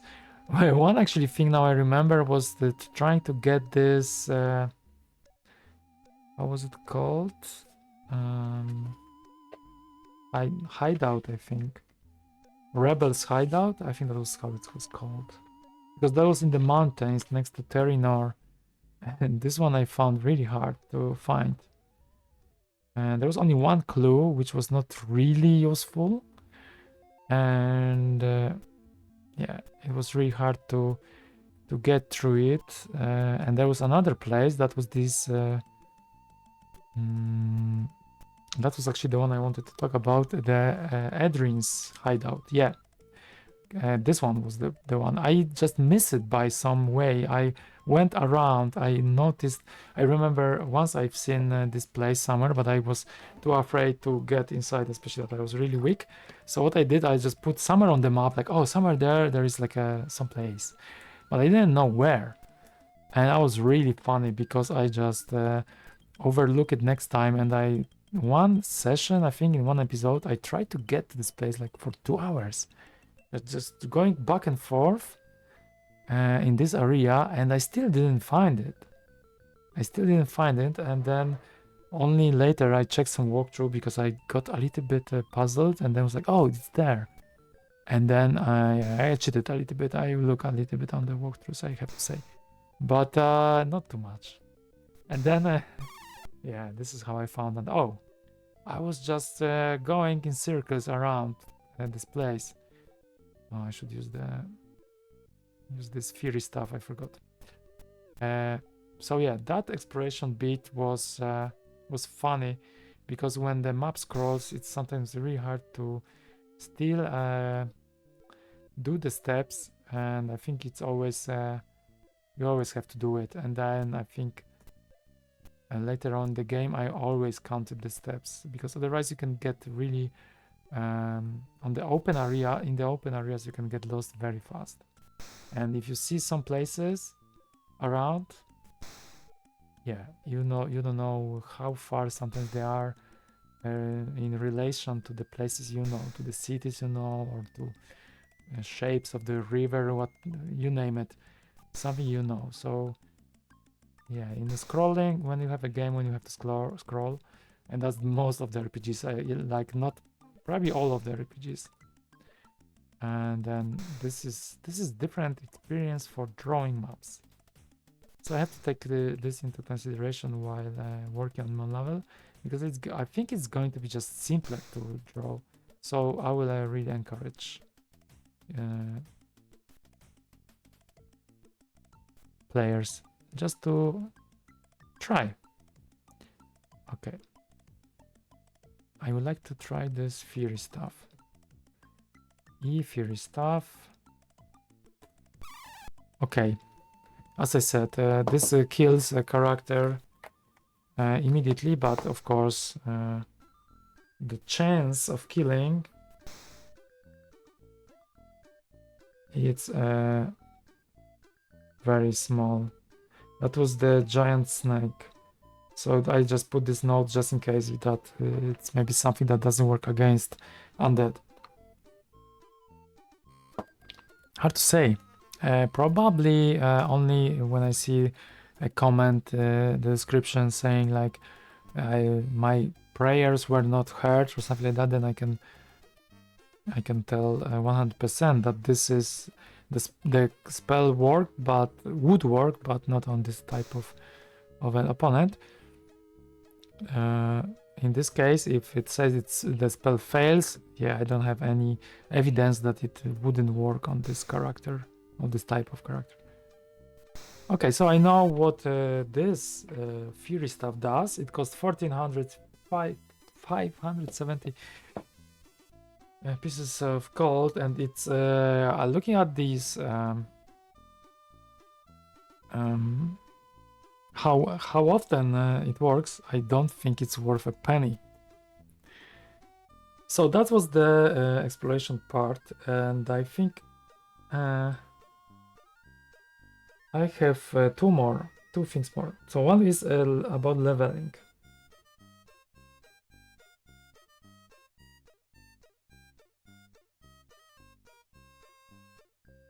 All right, I know what is this one about.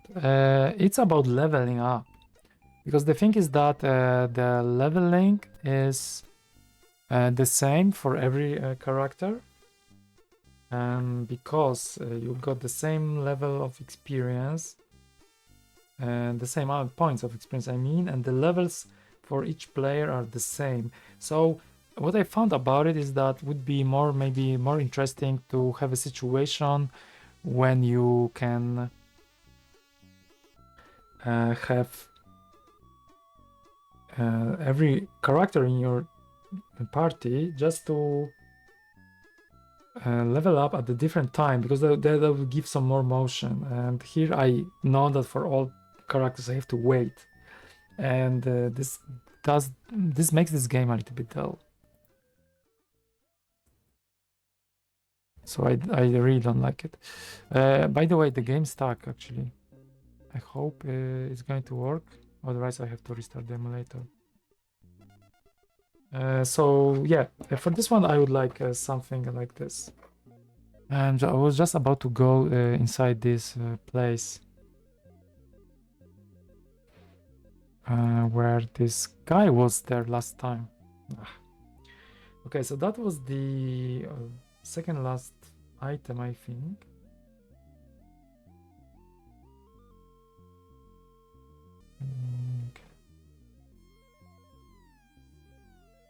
Yes.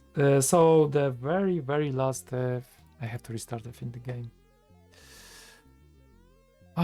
Why it happened? Yeah, the emulator crashed. The emulator just crashed. It didn't happen for a few previous episodes. So this is really annoying. I don't like doing this. Also, because I don't have this, I don't have ability to set the emulation on the start the way that it's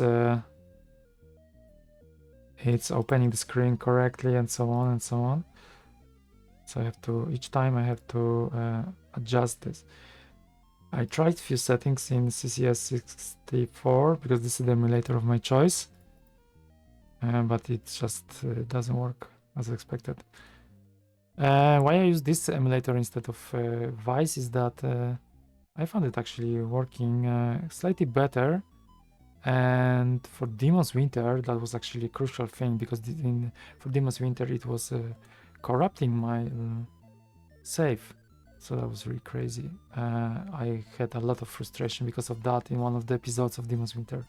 So, but then I found this emulator working. That was also a suggestion from bad player. That's another account and another Commodore 64 lover who played Demon's Winter actually got me intrigued by this game. So greetings to you. And then I got in touch, I think, with him, and then he said that he's using CCS64 emulator, and indeed I found it working way better. So I'm back here. Yeah. So the last point I wanted to talk about is just the number of copies. I read about it on Wikipedia, how many copies of this game were sold. So let's imagine it's year 1986, and that's statistics from US, because from America, from Northern America, because this is the place when you when these games were available, and also that's the problem why now I have to just import these games from this region, because it's almost impossible to find most of them in Europe. So imagine it's 1986, and I don't know how well the magazines were working at the time and so on, but how can you guess how many copies were sold back then of this game? I don't know how many copies were produced, but I found the number of copies sold according to the Wikipedia entrance. So I will tell you, it's a big number. It's in thousands. You can guess. You can have one guess if you want.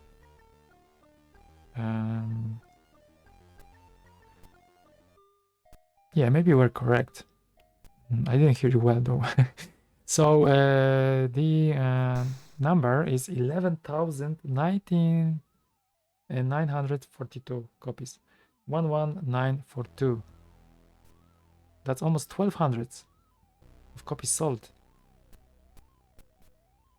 I think that's really great. I think, I don't know, it's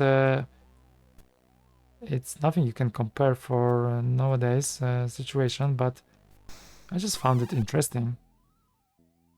I just found it really interesting that 1,200 copies were sold, and I have one copy with a manual and the disc only. Maybe I should show you disc as the very last time. 1 second.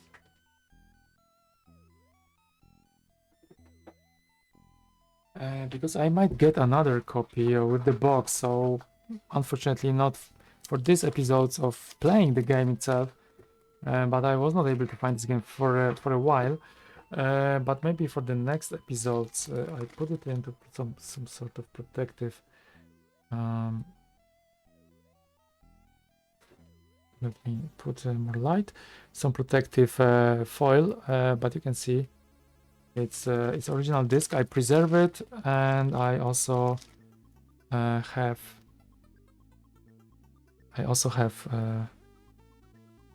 broke the protection so I could play the game, because there was no working version back then when I started to play this game. This is Shard of Spring.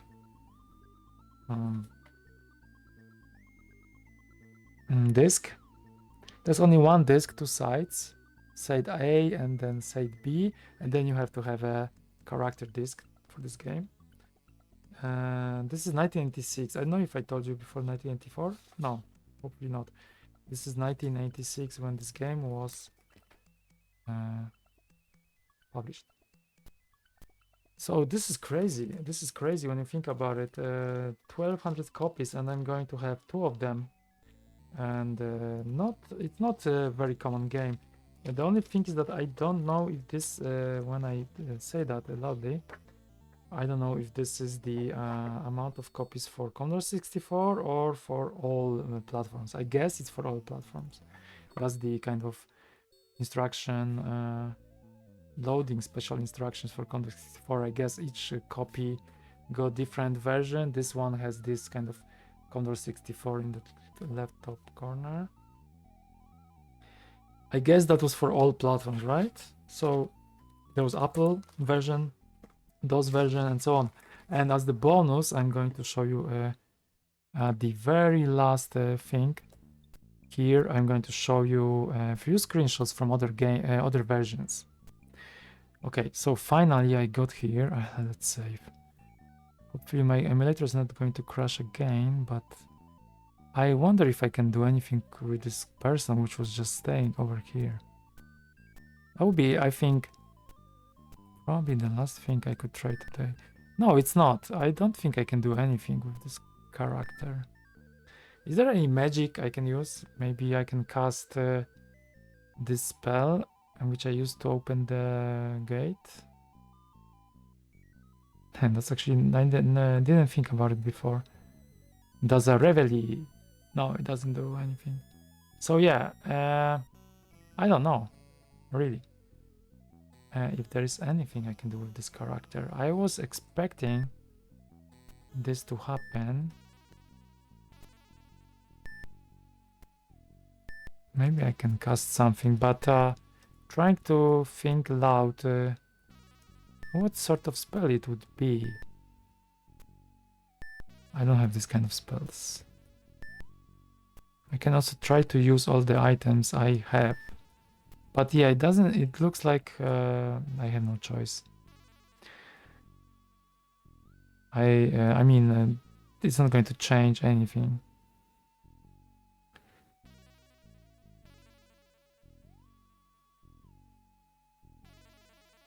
Part of me doesn't want to finish this game because it's just fun. I would like to get through the tower again, but I don't know if there's a reason of doing it. Could be fun though. And see if I can find something there. Maybe in this room there is something waiting for me. I can give it a whirl, but probably I'm not going to make it with the amount of enemies that are still there. You remember? I could buy some platinum rod or something before entering here, but I can give it a chance. So yeah, 1200 copies sold. I guess this is for all the platforms.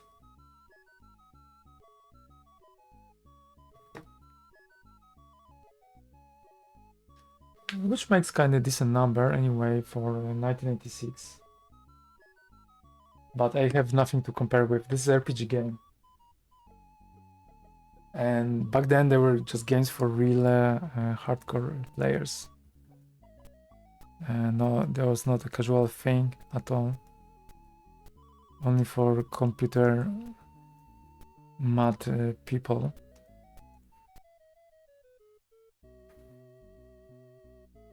Probably mostly male. But not only, I guess. There are a lot of women in the science and the computer field as well, which were active in the past. So I guess without numbers, I should just shut up. And I wonder if you might know this kind of statistics.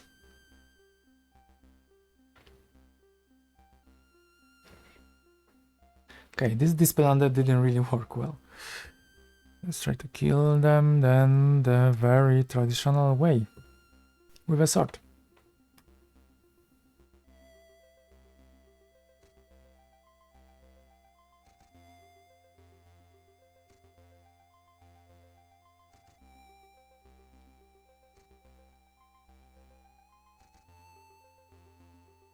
By the way, about the designers, the game was designed by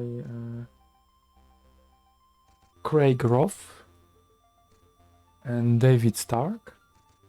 Craig Roth worked on the Demon's Winter, I believe.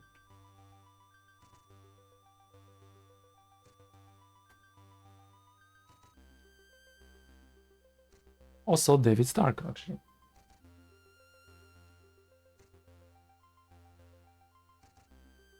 Interestingly enough, Wikipedia says that the developer was TX Digital Illusions for Shard of Spring, while Demon's Winter says that the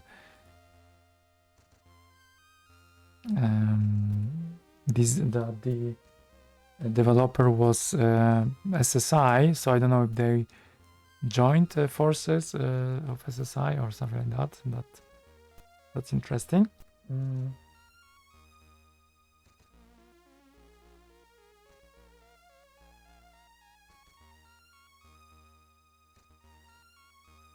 And Joe Kyodo did a cover for the box, which I really like. That's why I want to buy this game with the box. So hopefully, I don't know when I will do next episode. That will be the third season, and I don't know which game as well. So if you have any ideas, please let me know. But maybe it will happen next week. Maybe next Wednesday, as always. Or maybe I will take a break. I will see.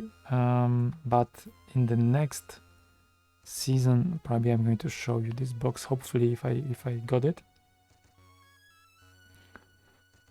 Fun things. And there's also a manual, which I actually have. And there was another book. I am going to revisit it next time for sure. Okay, does a reveille, gate opens, and let's enter. So I'm back into Ralith because why not? I wonder if in this place when the Siriadne was, if there is something happening still. But the thing, if I'm going to get there, it's very questionable. Let's sleep. Let's save. I know the way, but it's far. I can tell you it's very far. And the combats are going to exhaust me for sure.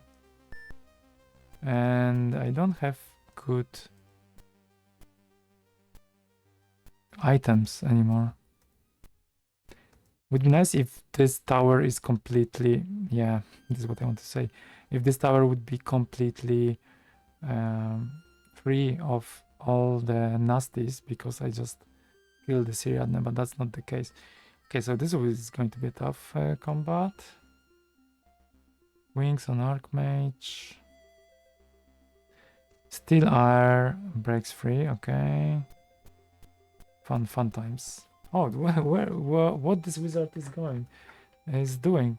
That's crazy. I never seen something like this. I think you want to be like destroyed immediately. I'm okay to do it.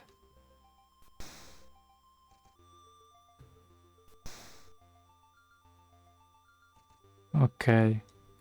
What I can use is this blue rod, red rod. Item breaks, okay. So I have even less, items now. And that was the stronger one. Okay, use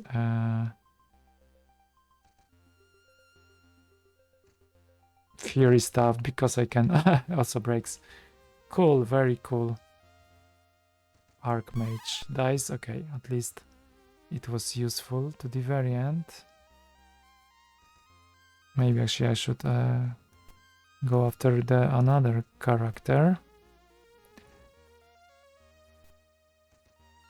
Level 16 wizard. It's dead. I even didn't move with the wizard, so that was a little bit risky. But it's fine. Let's see the second round. Chill on IVO. This is great. You can do it. But yeah, I'm losing all the items, so not sure if I'm going to make it to get to the place where the Siriadne was.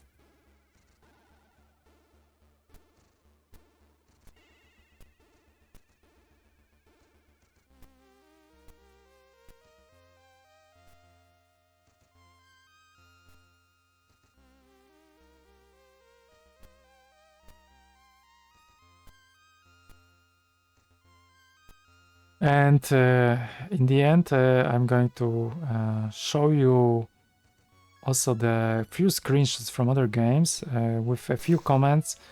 And then, yeah, I wonder what you think about this. What would you think about this compared to C64 version? And there are some differences as well. Oh, nice experience, nice gold. Light rod. I think it's just the light. I would like to get something fancy, especially that two of my items just broke in this combat. Am I going the good way? I guess I am. I went so far, this is crazy. Sometimes I already was dead here. Okay. I will, just in case, I will get the maps because I might get lost by talking to you and doing the gameplay at the same time. So I think that's the... Now I'm the level 4.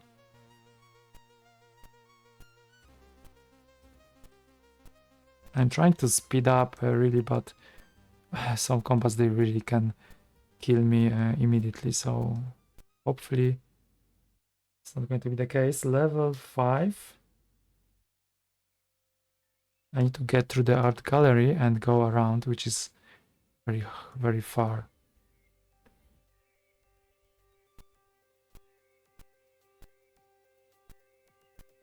And the combat.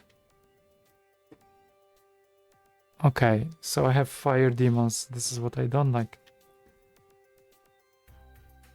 Might be really hard. And I mean that. Strength on fire demon. They also can already attack me in this first round. Ah, it's a crazy game. It is. Okay. Use. So what is this colored rod? I don't know. Oh yeah, because I got it. Maybe it's a red rod, hopefully. Will be stronger. Let's see. 21. Yeah, that's the red rod. I think. Quite cool. Okay.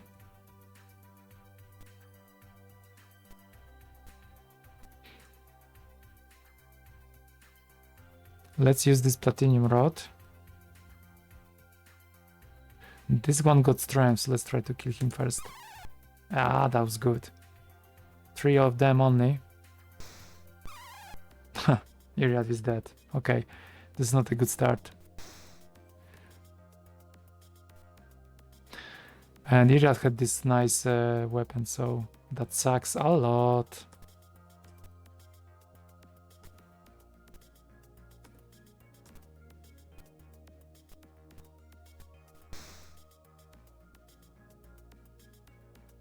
But what would you expect from this game? It's super hard.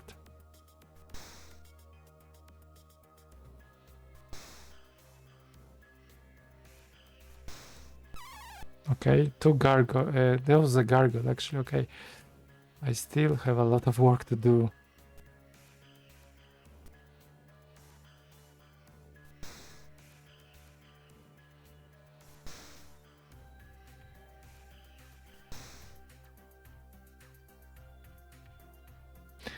And this wizard, what can you do? You have this platinum rod, so let's try to use it again.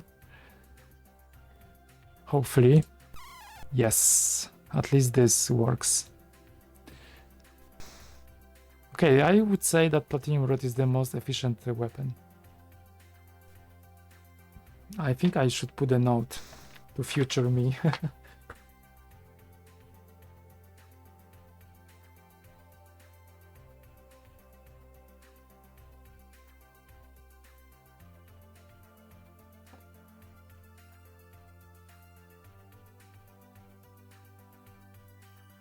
I put the mark, useful.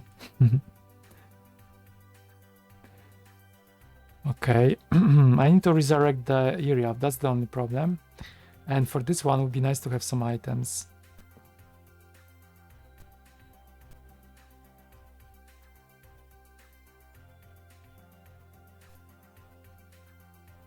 And I don't think there is an item for that, because this combat wasn't that hard, thanks to Platinum Rod, of course. That's the main sponsor of this episode, no? Yeah, I don't know. Huge sword, okay, I'll take it, but probably it's not the best. Colored rod, that's great. I will give this colored rod, I don't know who actually took it. I'm not reading. Okay, you got it, that's great. Red vial, teleporter. So let's now try to cast healing, not healing, resurrecting. 35 points. Iriaf is revived. Okay, at least this worked. And can I use some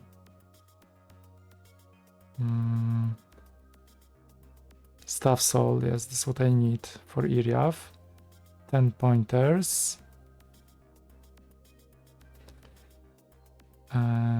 Staff soul. Item breaks. Okay, I'm really getting out of everything I got. Unfortunately. Okay, but at least I survived, and all is replenished again. Oh, I also had this huge sword. Let's see. Probably it's nothing better than +2.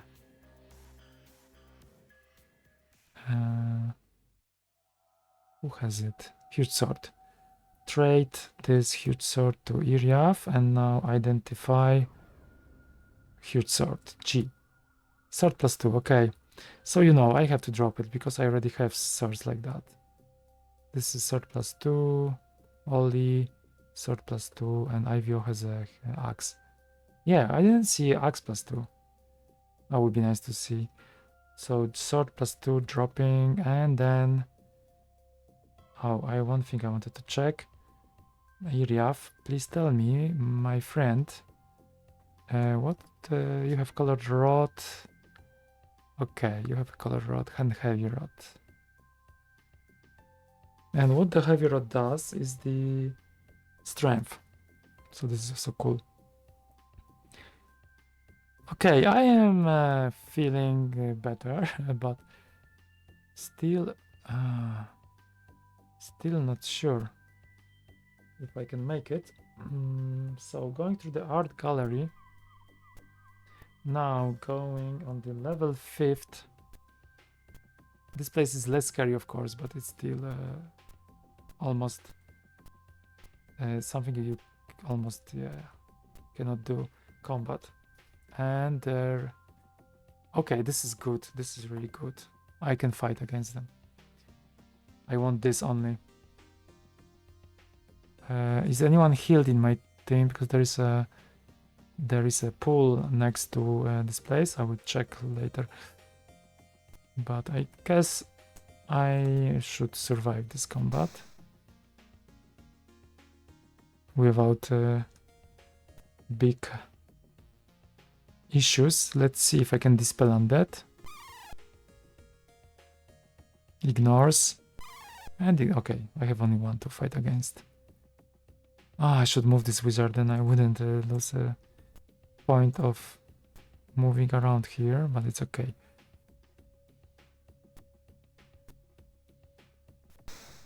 Also, hopefully this girl is not going to attack my wizard, because then it sucks. Then it's the specter.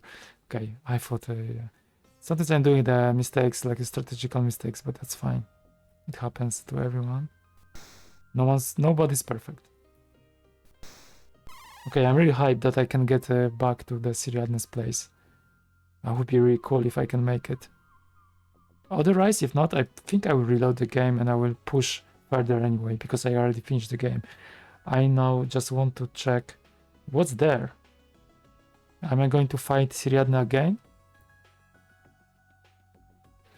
Okay, let's see health points. 56, I think. Oh yeah, Oli could use some advantage, and IVO. And also for spell points, is it also reviving? I don't think. Okay, actually 3 of them. Devismo, Iriaf. Sorry, it's already filled. IVO. I will... I think that's all. Yes, and then Ollie. The pool is empty. Okay, cool. I'm happy with that save. Let's go further. Okay, so that's the balcony, I think. The south. So I have to get to this entrance because library was on the east wing, let's say. And this was this force, this field which was forcing me back. Okay. And now I have to go there. Now the path is really easy. Ah, combat. Again. Okay, that's... so many. Okay, it's easy, but it's hard. Easy because there are no demons, but hard because there are plenty of them. Such a big party. I know what to do though. Still on the Vismut. This is not good. Because he already... I wanted to do Dispel on that, and he already blocked me. Smart ass. So instead of attacking them, I think I have to cast a spell. Because that's the stealth. So for stealth, I think I have to use freedom.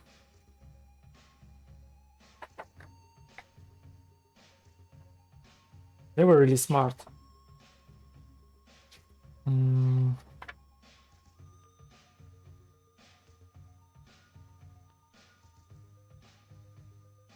Freedom, 13 points. 13 points. I think it's good because then he will be in the next round. Freedom, 13 points, 1 level. Oh, also this game doesn't have one more note. This game doesn't have only 1 level for effects, which makes me like a steel or freezing. In Demon's Winter you can have like it's 2 levels, then you have to adjust points, so 13 points per level, then you have to use 26 points. So there's some math there. Okay, thanks. Now I have it freed, so I can use Dispel Undead. Let's see how what's the chance of killing them. Ignores 1. Oh, come on. Okay, 2 less. That's not the best, but still better than nothing.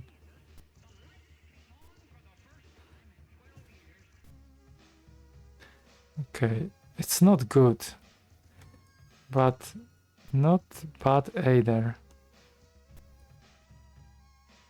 But they will cast some more nasty stuff, I guess. If they cast on them, that's fine with me. This is fine, okay. I think this combat is mine already.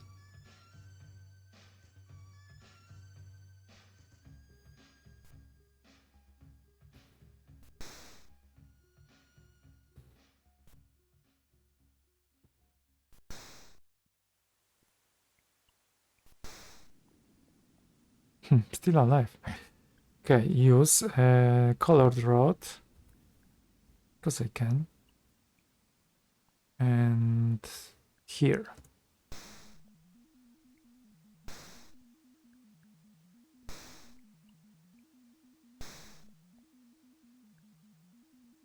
Okay. And I think I can use the same colored rod, which is quite cool. Happy I got that stuff. I and K. Again. Oh, this is a blue rod, so this is weaker, unfortunately, but that's fine. Still some damage. Maybe that's all I need.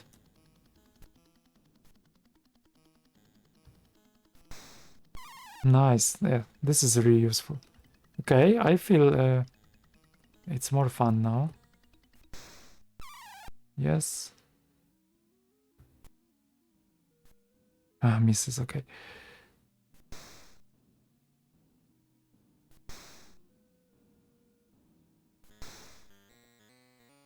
Okay, I'm really close. I'm really close. I think I will make it. Maybe not. That's the fun part about this game. Sometimes you think it's all good, and then you're getting this random combat. Sometimes even in very unpredictable place when you would think that it's just like a sandbox for in the kindergarten, and that really is really good because you're not off guard. You always have to be careful not to spend too many points, spell points. I mean, things like this. Okay, I think they will get rid of this character, but just in case. Okay, that was a good combat.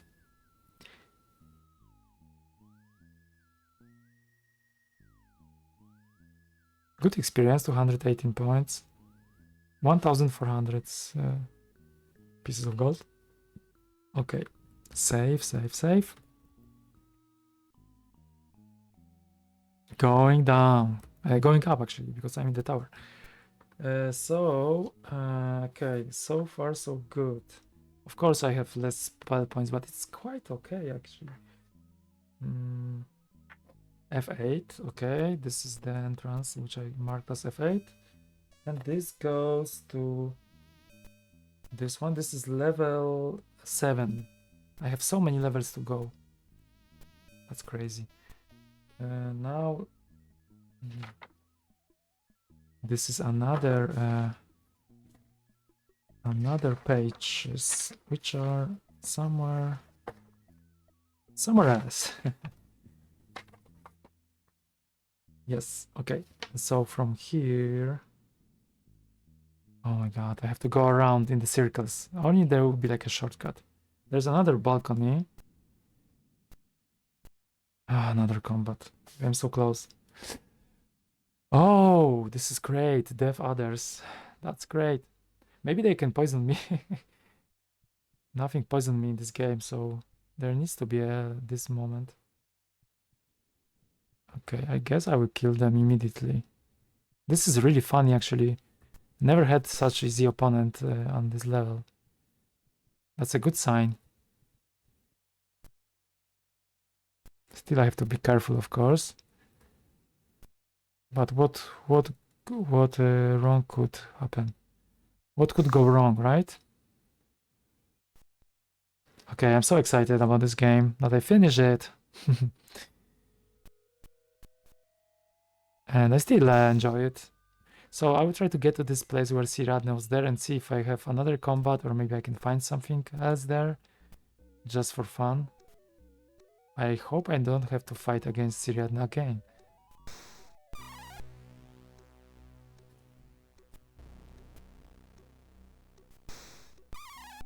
Okay, one less. One to go, I mean. Two less.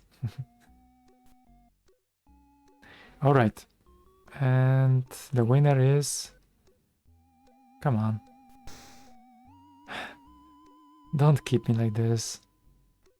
You know it's over. Nice. Okay. Yes, I won. If the next combat is also like this, I am so happy. Red vial. Oh, I will take it. This is armour. Save. Okay. Okay, and now through this balcony, you go here. This is the moment I remember when I said, okay, I am afraid to go further, and then I went back. And after that, I was not able to get further for one episode, I think, for 2 hours or something, because it was so hard. So I was like, oh, maybe I should just push harder and play, not to be so cowardly. But yeah, I am here right now.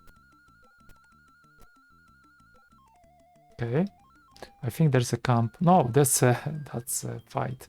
I don't like this fight, to be honest. And it's kind of dark. Where are the walls? Okay, there are the walls. Are they far? They are not really far, so that's good. I can already get in touch. Melee attack. Almost. Iriaf. Now it's a question, should I use color rod or should I use platinum rod? I don't think you have platinum rod anyway. Yes, so I have to use this, unfortunately.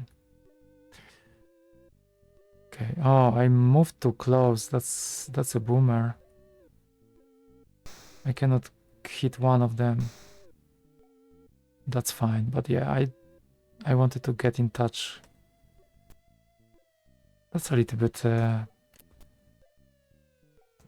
stupid what I did though. Platinum rod. Oh, you have one. Still. Okay, let's try this one. Oh, spell face. Actually, that would be awesome to kill you.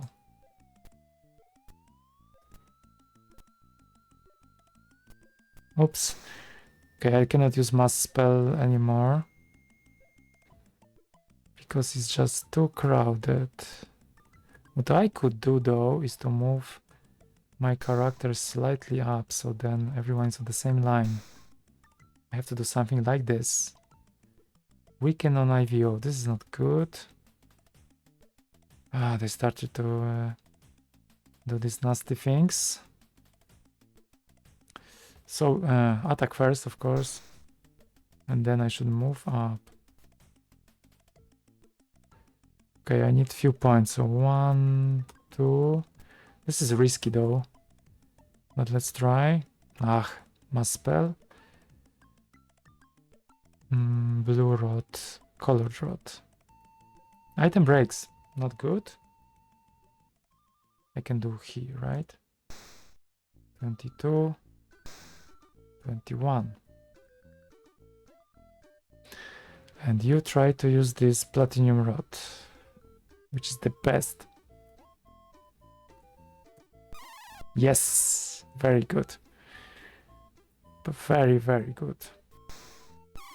And even better. Okay, this platinum, this red rod actually really makes a difference as well, I noticed. I think IVO is weak, so I will just move him anyway over here. Ah, he moved up. I was expecting that, to be honest, but not too much. So I guess I can just finish him with a normal melee attack. Hopefully. Yes. Okay. So with these red rods, it will be much easier actually to fight. They're not that hard. Only if it doesn't break. Glowing stone. Okay, I don't know this. New item, new item.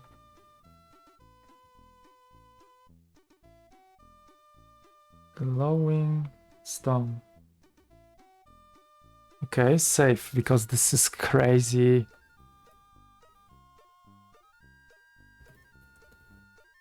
Okay, so here I'm really close.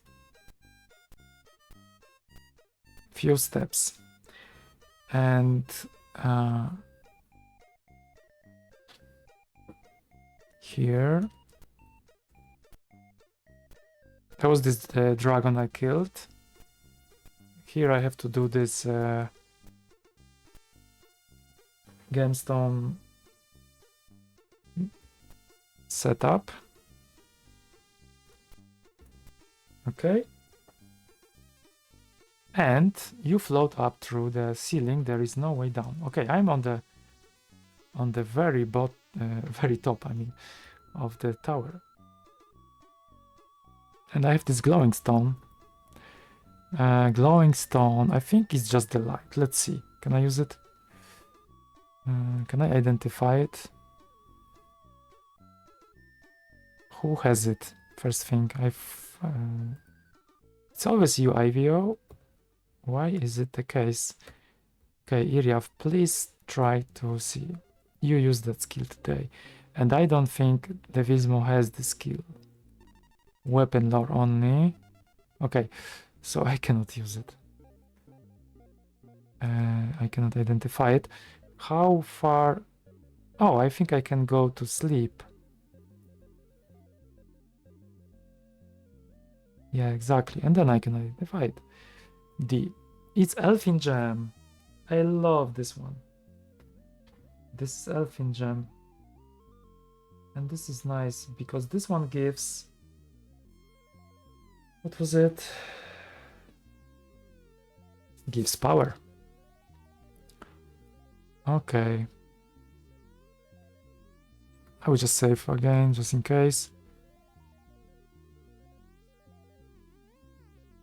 And maybe actually... who has this other Elfin Gem? Elfin Gem and... Devismo has another? Even not. IVO? Or I think it was broken actually. Okay, so I got the item which was broken. So going here. Here. This is a text. With a sweeping motion of her wings, Siriadne summons 2 ancient dragons. So I guess this is another combat with Siriadne, that's all. Okay, this doesn't make any sense. I can fight against Siriadne again, because I can, but... Then it's going to see ending again. They could do something about it. Am I going to... Oh, Flame Strike on my character immediately, that's crazy.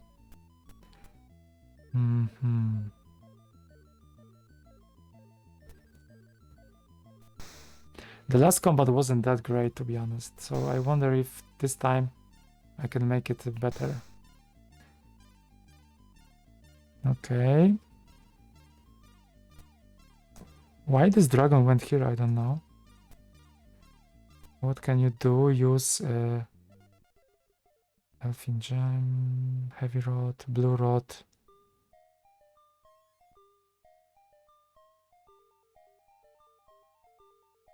I think I will just use this Blue Rod on these 2 characters. So Siriadne is here, and the dragon is here, okay. And another character. Still, I think this Platinum Rod is the one I want to use against the dragon.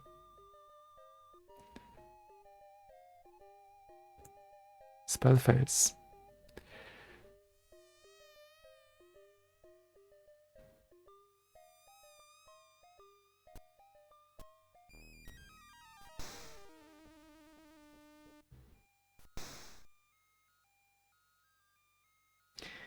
Yeah, actually, I would need to think a little bit differently how I organize characters, because I don't use these mass spells correctly. That's true. So I lost a few points here and there, and now I'm not in the best position.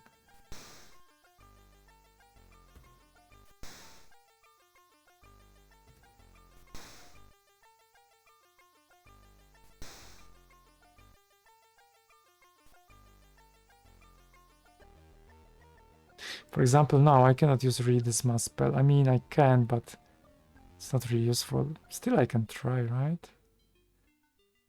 Maybe actually Eye of Fear is something I can do with the Siriadne. 5 strength. Why not? A little bit of a mess.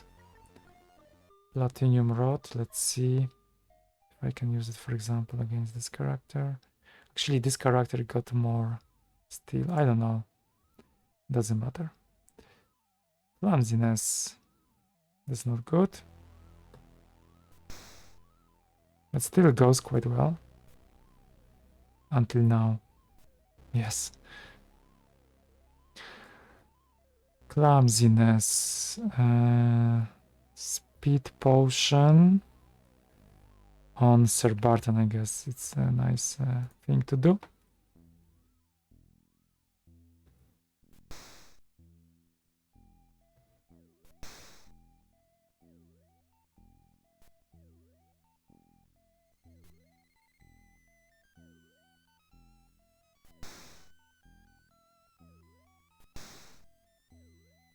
Yeah, fighting against Siriadne again. This is crazy. But yeah, let's do it.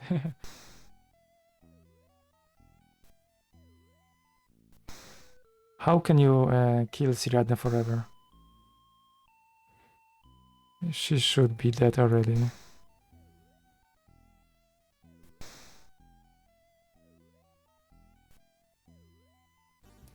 This dragon is really tough, I have to say.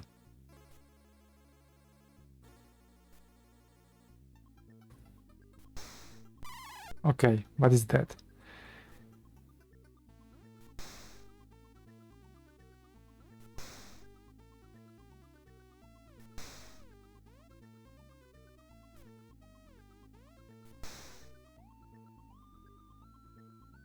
Okay, Elfin Gem, because I can. On only 12 power. Oh, and I see this 12 power goes to the spell points. That's interesting. Lighter in platinum, colored rod. Platinum rod. Not too many options you can choose from. I will just use it. Spell phase. We can on only.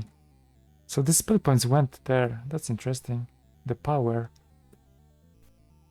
I didn't. There was nothing about it in manual. I only see it now. Okay, I think Ollie needs some help. Can you do something crazy?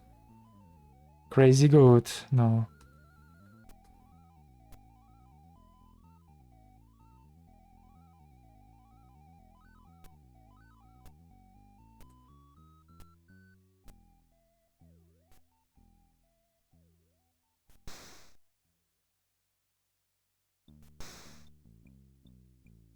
Okay. Get 7 skill, that's a lot. Use Rod of Might. Item breaks. Again, everything breaks. Ollie. 1 strength, that's not what I wanted, but okay.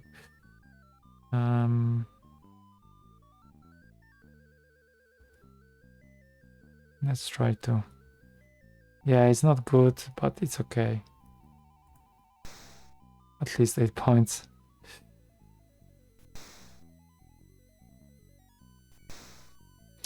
Maybe I can move with Ollie, so then I can use my spell somehow. Let's see. Attack.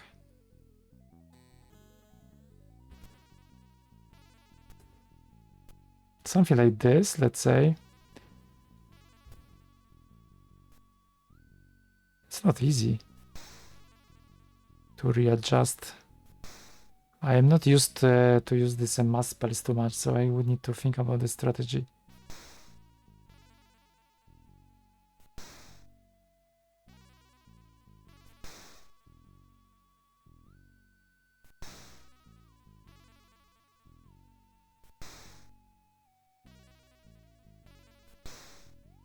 Okay, and now I can do like this and like that. No, I don't have any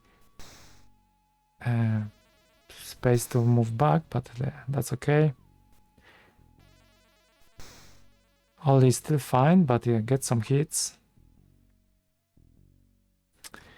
Okay, use Eye of Fear. Because 3 strength. Loses, okay. Maybe I can cast something funny. What Sanctuary does? I never used that. To be honest. Maybe once. Something to leverage my spirit, I guess.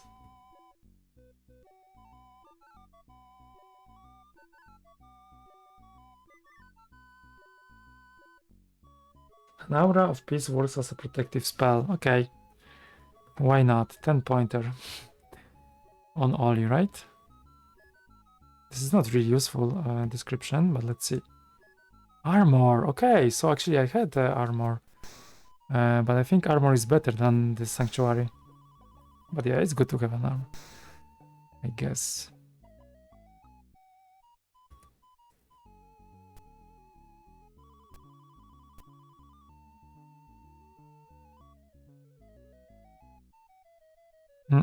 This is not what I wanted. I lost so many points. Okay, never mind.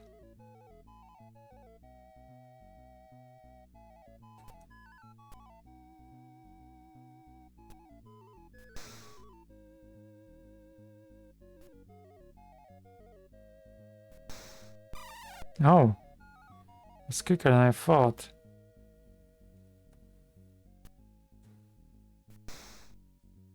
Okay, so Siriadne is the last one. I'm going to kill Siriadne again. Oh, it's almost 3 hours playing, so I'm going to finish soon. It's just so fun to play. I cannot stop playing this game. Okay, Avio is still alive. Blue rod, because that's the only one I have. I would prefer red rod. Here. 16, that's a great one.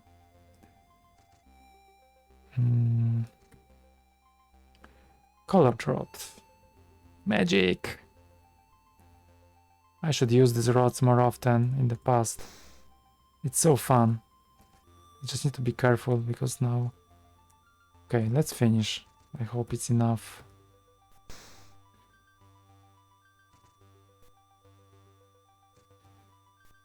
Because I'm not going to use mass spell again. Maybe I should. I still can do it.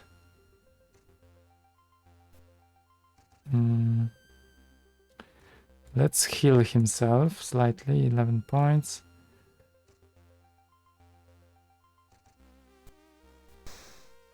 I still can do mass spell. I just need to move Sir Barton up in the very last moment.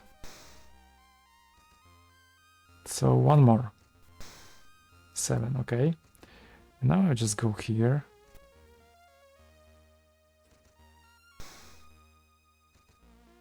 Okay, fair enough. Blue rod. Here is enough. And it's dead. So I won again. Experience 364. 15. I think it's worth even to go here just to get the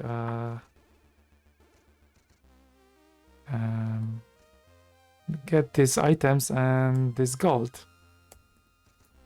So then you can really get a lot of gold. Going home. Okay, that's really over of the game. I'm not going to continue. I killed Siriadne twice.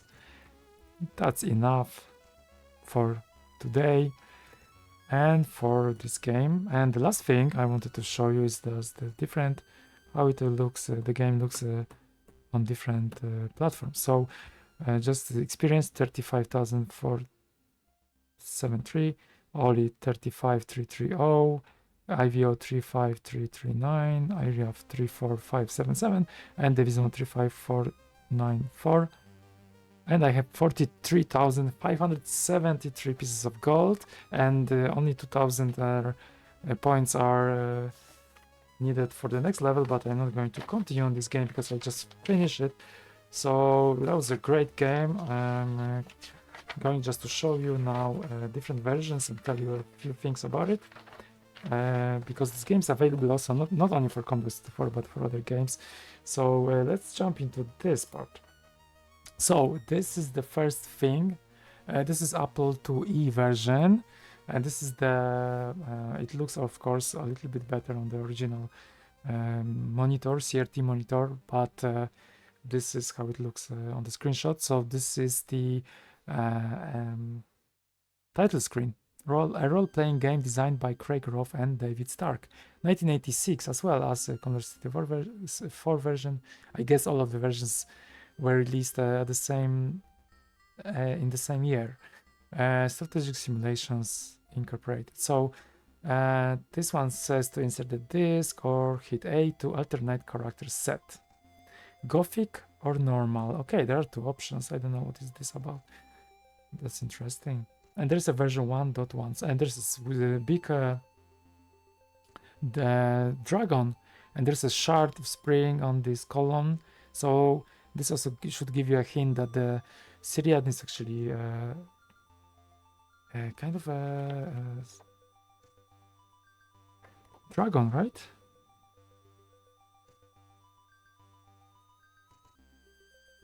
I don't know how it's in the story. I didn't think it's a dragon. That's the thing. Maybe that's just the shape this sorceress took, because it's a sorceress. So probably she took a shape of a dragon. So I'm going to go through all the versions on the different stages of the game. So that was the April 2E version. Then this is the DOS version, the Shard of Spring. Also a nice screen, welcome screen. For Commodore 64, there's no welcome screen like that, so I like it. And there are the MS-DOS version was done by D.R. Gilman and Leslie Hill and Martin de Castron-Green, I don't know, of Digital Illusions. Original design Apple II version by Craig Roth and David Stark. I guess the Apple IIe version was the original one, and then the rest was the rest of other platforms. There are just conversions of this game, and this says portions copyright 1981 to 1987. So maybe this is the later version. Those versions maybe from 1987. And you can see on the screen there's like a scroll, there's a treasure chest.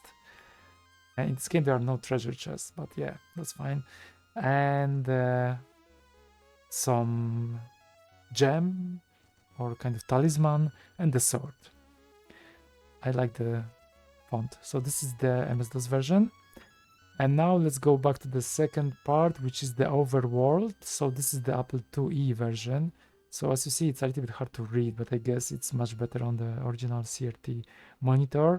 The graphic is kind of similar to Commodore 64. So I think it's even very, very similar, like almost the same. A little bit more colorful with walls, but I think it's quite similar. So the right menu, everything looks the same exactly. So that's like a very strict conversion. This is another screen overworld. And this is actually the place when I went to this Ralith fortress, Siriadne's fortress outside. This is the guy. I don't know if you can do something on this guy. In the center of the pool lies a shining silver statue of a muscular warrior. He holds his head erect and his sword to the sky. Okay, at least in Apple IIe version, it tells something about it. This is not something which is on the Commodore 64 version. So now I think this case is solved. We know what is this screen about. What is this person about? This is just a statue. It's not the real person. Okay, so this case is closed. We figured it out. Okay, cool. And the graphic is as for Commodore 64 version. I think it's the same with the trees. Just the character is more colorful, a little bit, with all these purples and greens. Okay. And for DOS, this is a DOS version. This is so ugly looking version, I have to say. The setup is the same for character list and for the menu there. But how the game looks, I think it's a disaster, to be honest. The city looks, I think, the same, but for the trees, I don't want to talk about it. And even for the main character, it looks a little bit more silly, I guess. It's nice that it faces the way it's directed, so it's the same as for other versions. Yeah, maybe you can get used to these graphics, to be honest. It's not the worst, but I don't like this kind of contrast, like a black background. I guess it was better and more readable, but I would like to see it in the version when you have actually the green parts just done with the green as in other version. So I'm not sure about this version, if this looks good. At least it doesn't look really appealing to me. From all the versions, actually, I think I like Commodore 64 version the most. This is another time. I think this was hour 4, so maybe night, and this is hour 6. And I like this one much more. This is a bridge, I see. Still the same graphics, which is not ideal, especially that I don't know why the other the graphics from the original was not used here, but I like it more. It's more appealing to me somehow. Maybe the palette choices are just nicer. So that's the overworld for DOS. Now let's see, the third thing is the combat. So this is the combat for Apple IIe version. Nice guys. Still I think the amount of characters and the variety is still as limited as for other versions, like for Commodore 64 and DOS. Probably one of these snakes is a pit viper, another is probably death adder, something like that, but they still reuse the same graphics, I think. So the combat looks the same. I don't know about the walls. I don't have a screenshot with walls, but I guess it's very similar. There is another screen from combat for Apple IIe, and you can see how it looks when the cursor is on. And there's this rat on the top, which looks like a cat, so the same as for Commodore 64 version. Looks also funky the same way. So that's the combat. This is the combat for MS-DOS. And to be honest, I like this. I really like this. This is really, I can see the faces clearly. They have like their own character. The fighting character, I think this is like the movement probably even. I don't really know. It looks like it's a little bit different move than the other fighters, and the wizards are on the bottom. So maybe when it says that Roland attacks Kobold, so the Kobold is really funny looking guy. I really like it, and Roland probably is in the motion of the attack, so that's why this graphic is represented slightly differently. I like it a lot. This is really cool. This is really cool looking. I like it. Oh, and this one for those with walls. Okay, the walls are a little bit too basic for my taste. And what is the enemy? I have no clue. I don't recognize this sort of enemy. There are no hounds in this game, so I guess it's a dragon. I guess. Looks really cool. Still, I like it. It's looking really good. And there are special things now. Let me see. I think I should have one more thing, but I don't have it. So I guess that's all. Special things. So this is something which doesn't exist in Commodore 60 version. I didn't see that, and I'm a little bit jealous. So this is the Devir. It says this is the lair of Devir, the Destroyer, a friend of Siriadne's that seized power of this stronghold from Galin the Good. Galin's royal seal still hangs upon a lonely wall. So there is a seal that's really cool.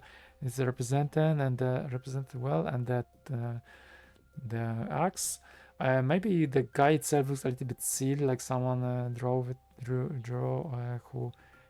who doesn't have too much skill of drawing. Maybe I would say, but I like it. It's kind of appealing. And Commodore 64 version doesn't have any images whatsoever, so I'm jealous that there is something special. The Devir itself. And this is also funny. This is for DOS version as well. A map has been carved into the hard dirt floor of this holding cell. So this one also doesn't exist in Commodore 64 version, and also I don't think it exists in Apple II version, so only MS-DOS. So this looks really funny, like someone drew it in the paint. I don't think I would put something like that into the game, to be honest. I don't know why someone did it, but I would like to work a little bit, maybe more on the graphic itself, on the letters. Maybe also on the dungeon. I would do it more like a drawing for the dungeon, right? Because it looks like it's not a drawing. It looks like it's a photo or something. And the text is like a drawing. So I don't know. Someone had a very good fantasy, and this left bottom corner is not like a even circle, even like there's like a square, which looks like really unfinished piece. But yeah, I still found it kind of funny. I would like to have this in something like this in Commodore 64 version, maybe more nice done, maybe more nicer. And yet another image. So I guess the DOS version, which was the last, I guess it was the last, got some more extra stuff. So this says his face shows a mixture of serenity and contentment. So I think that's the end of the game, indeed. He speaks, the true spearing time shall now return to Ymros because of what you have done today. Okay, so that's the guy who was at the very, very end, the last scene. It's nice to have this sun. I think the copy of the texts are mostly probably the same for all versions, with some exceptions, like this guy next to the tower in the fortress of the Siriadne. Inside the fortress of the Siriadne, I think this is missing in the Commodore 64 version, but most of the text I found to be equally copied. And there's a small rabbit actually in the bottom right corner. I just noticed that rabbit now. There are probably some ducks in the river, and the river goes out from these mountains range. It's really nice. Some birds over there, the sun. I think it's nice. The land is safe now, so that's a great thing.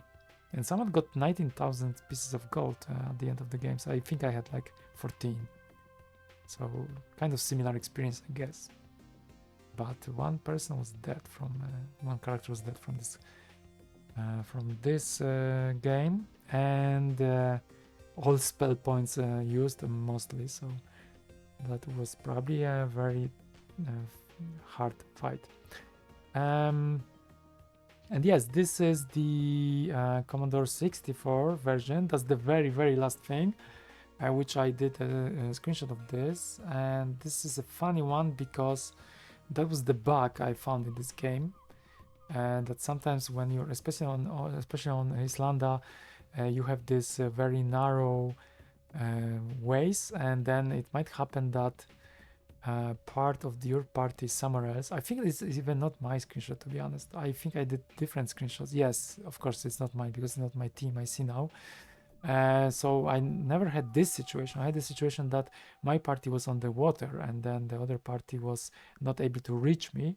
But actually, this is a much funnier situation. Even like part of your party, like all of your party actually is on the one side, and you cannot attack anyone from the other part of this land because you just cannot get through the water. You cannot pass it, so you can use spells. But if you don't have spells, then your only way is to escape the combat.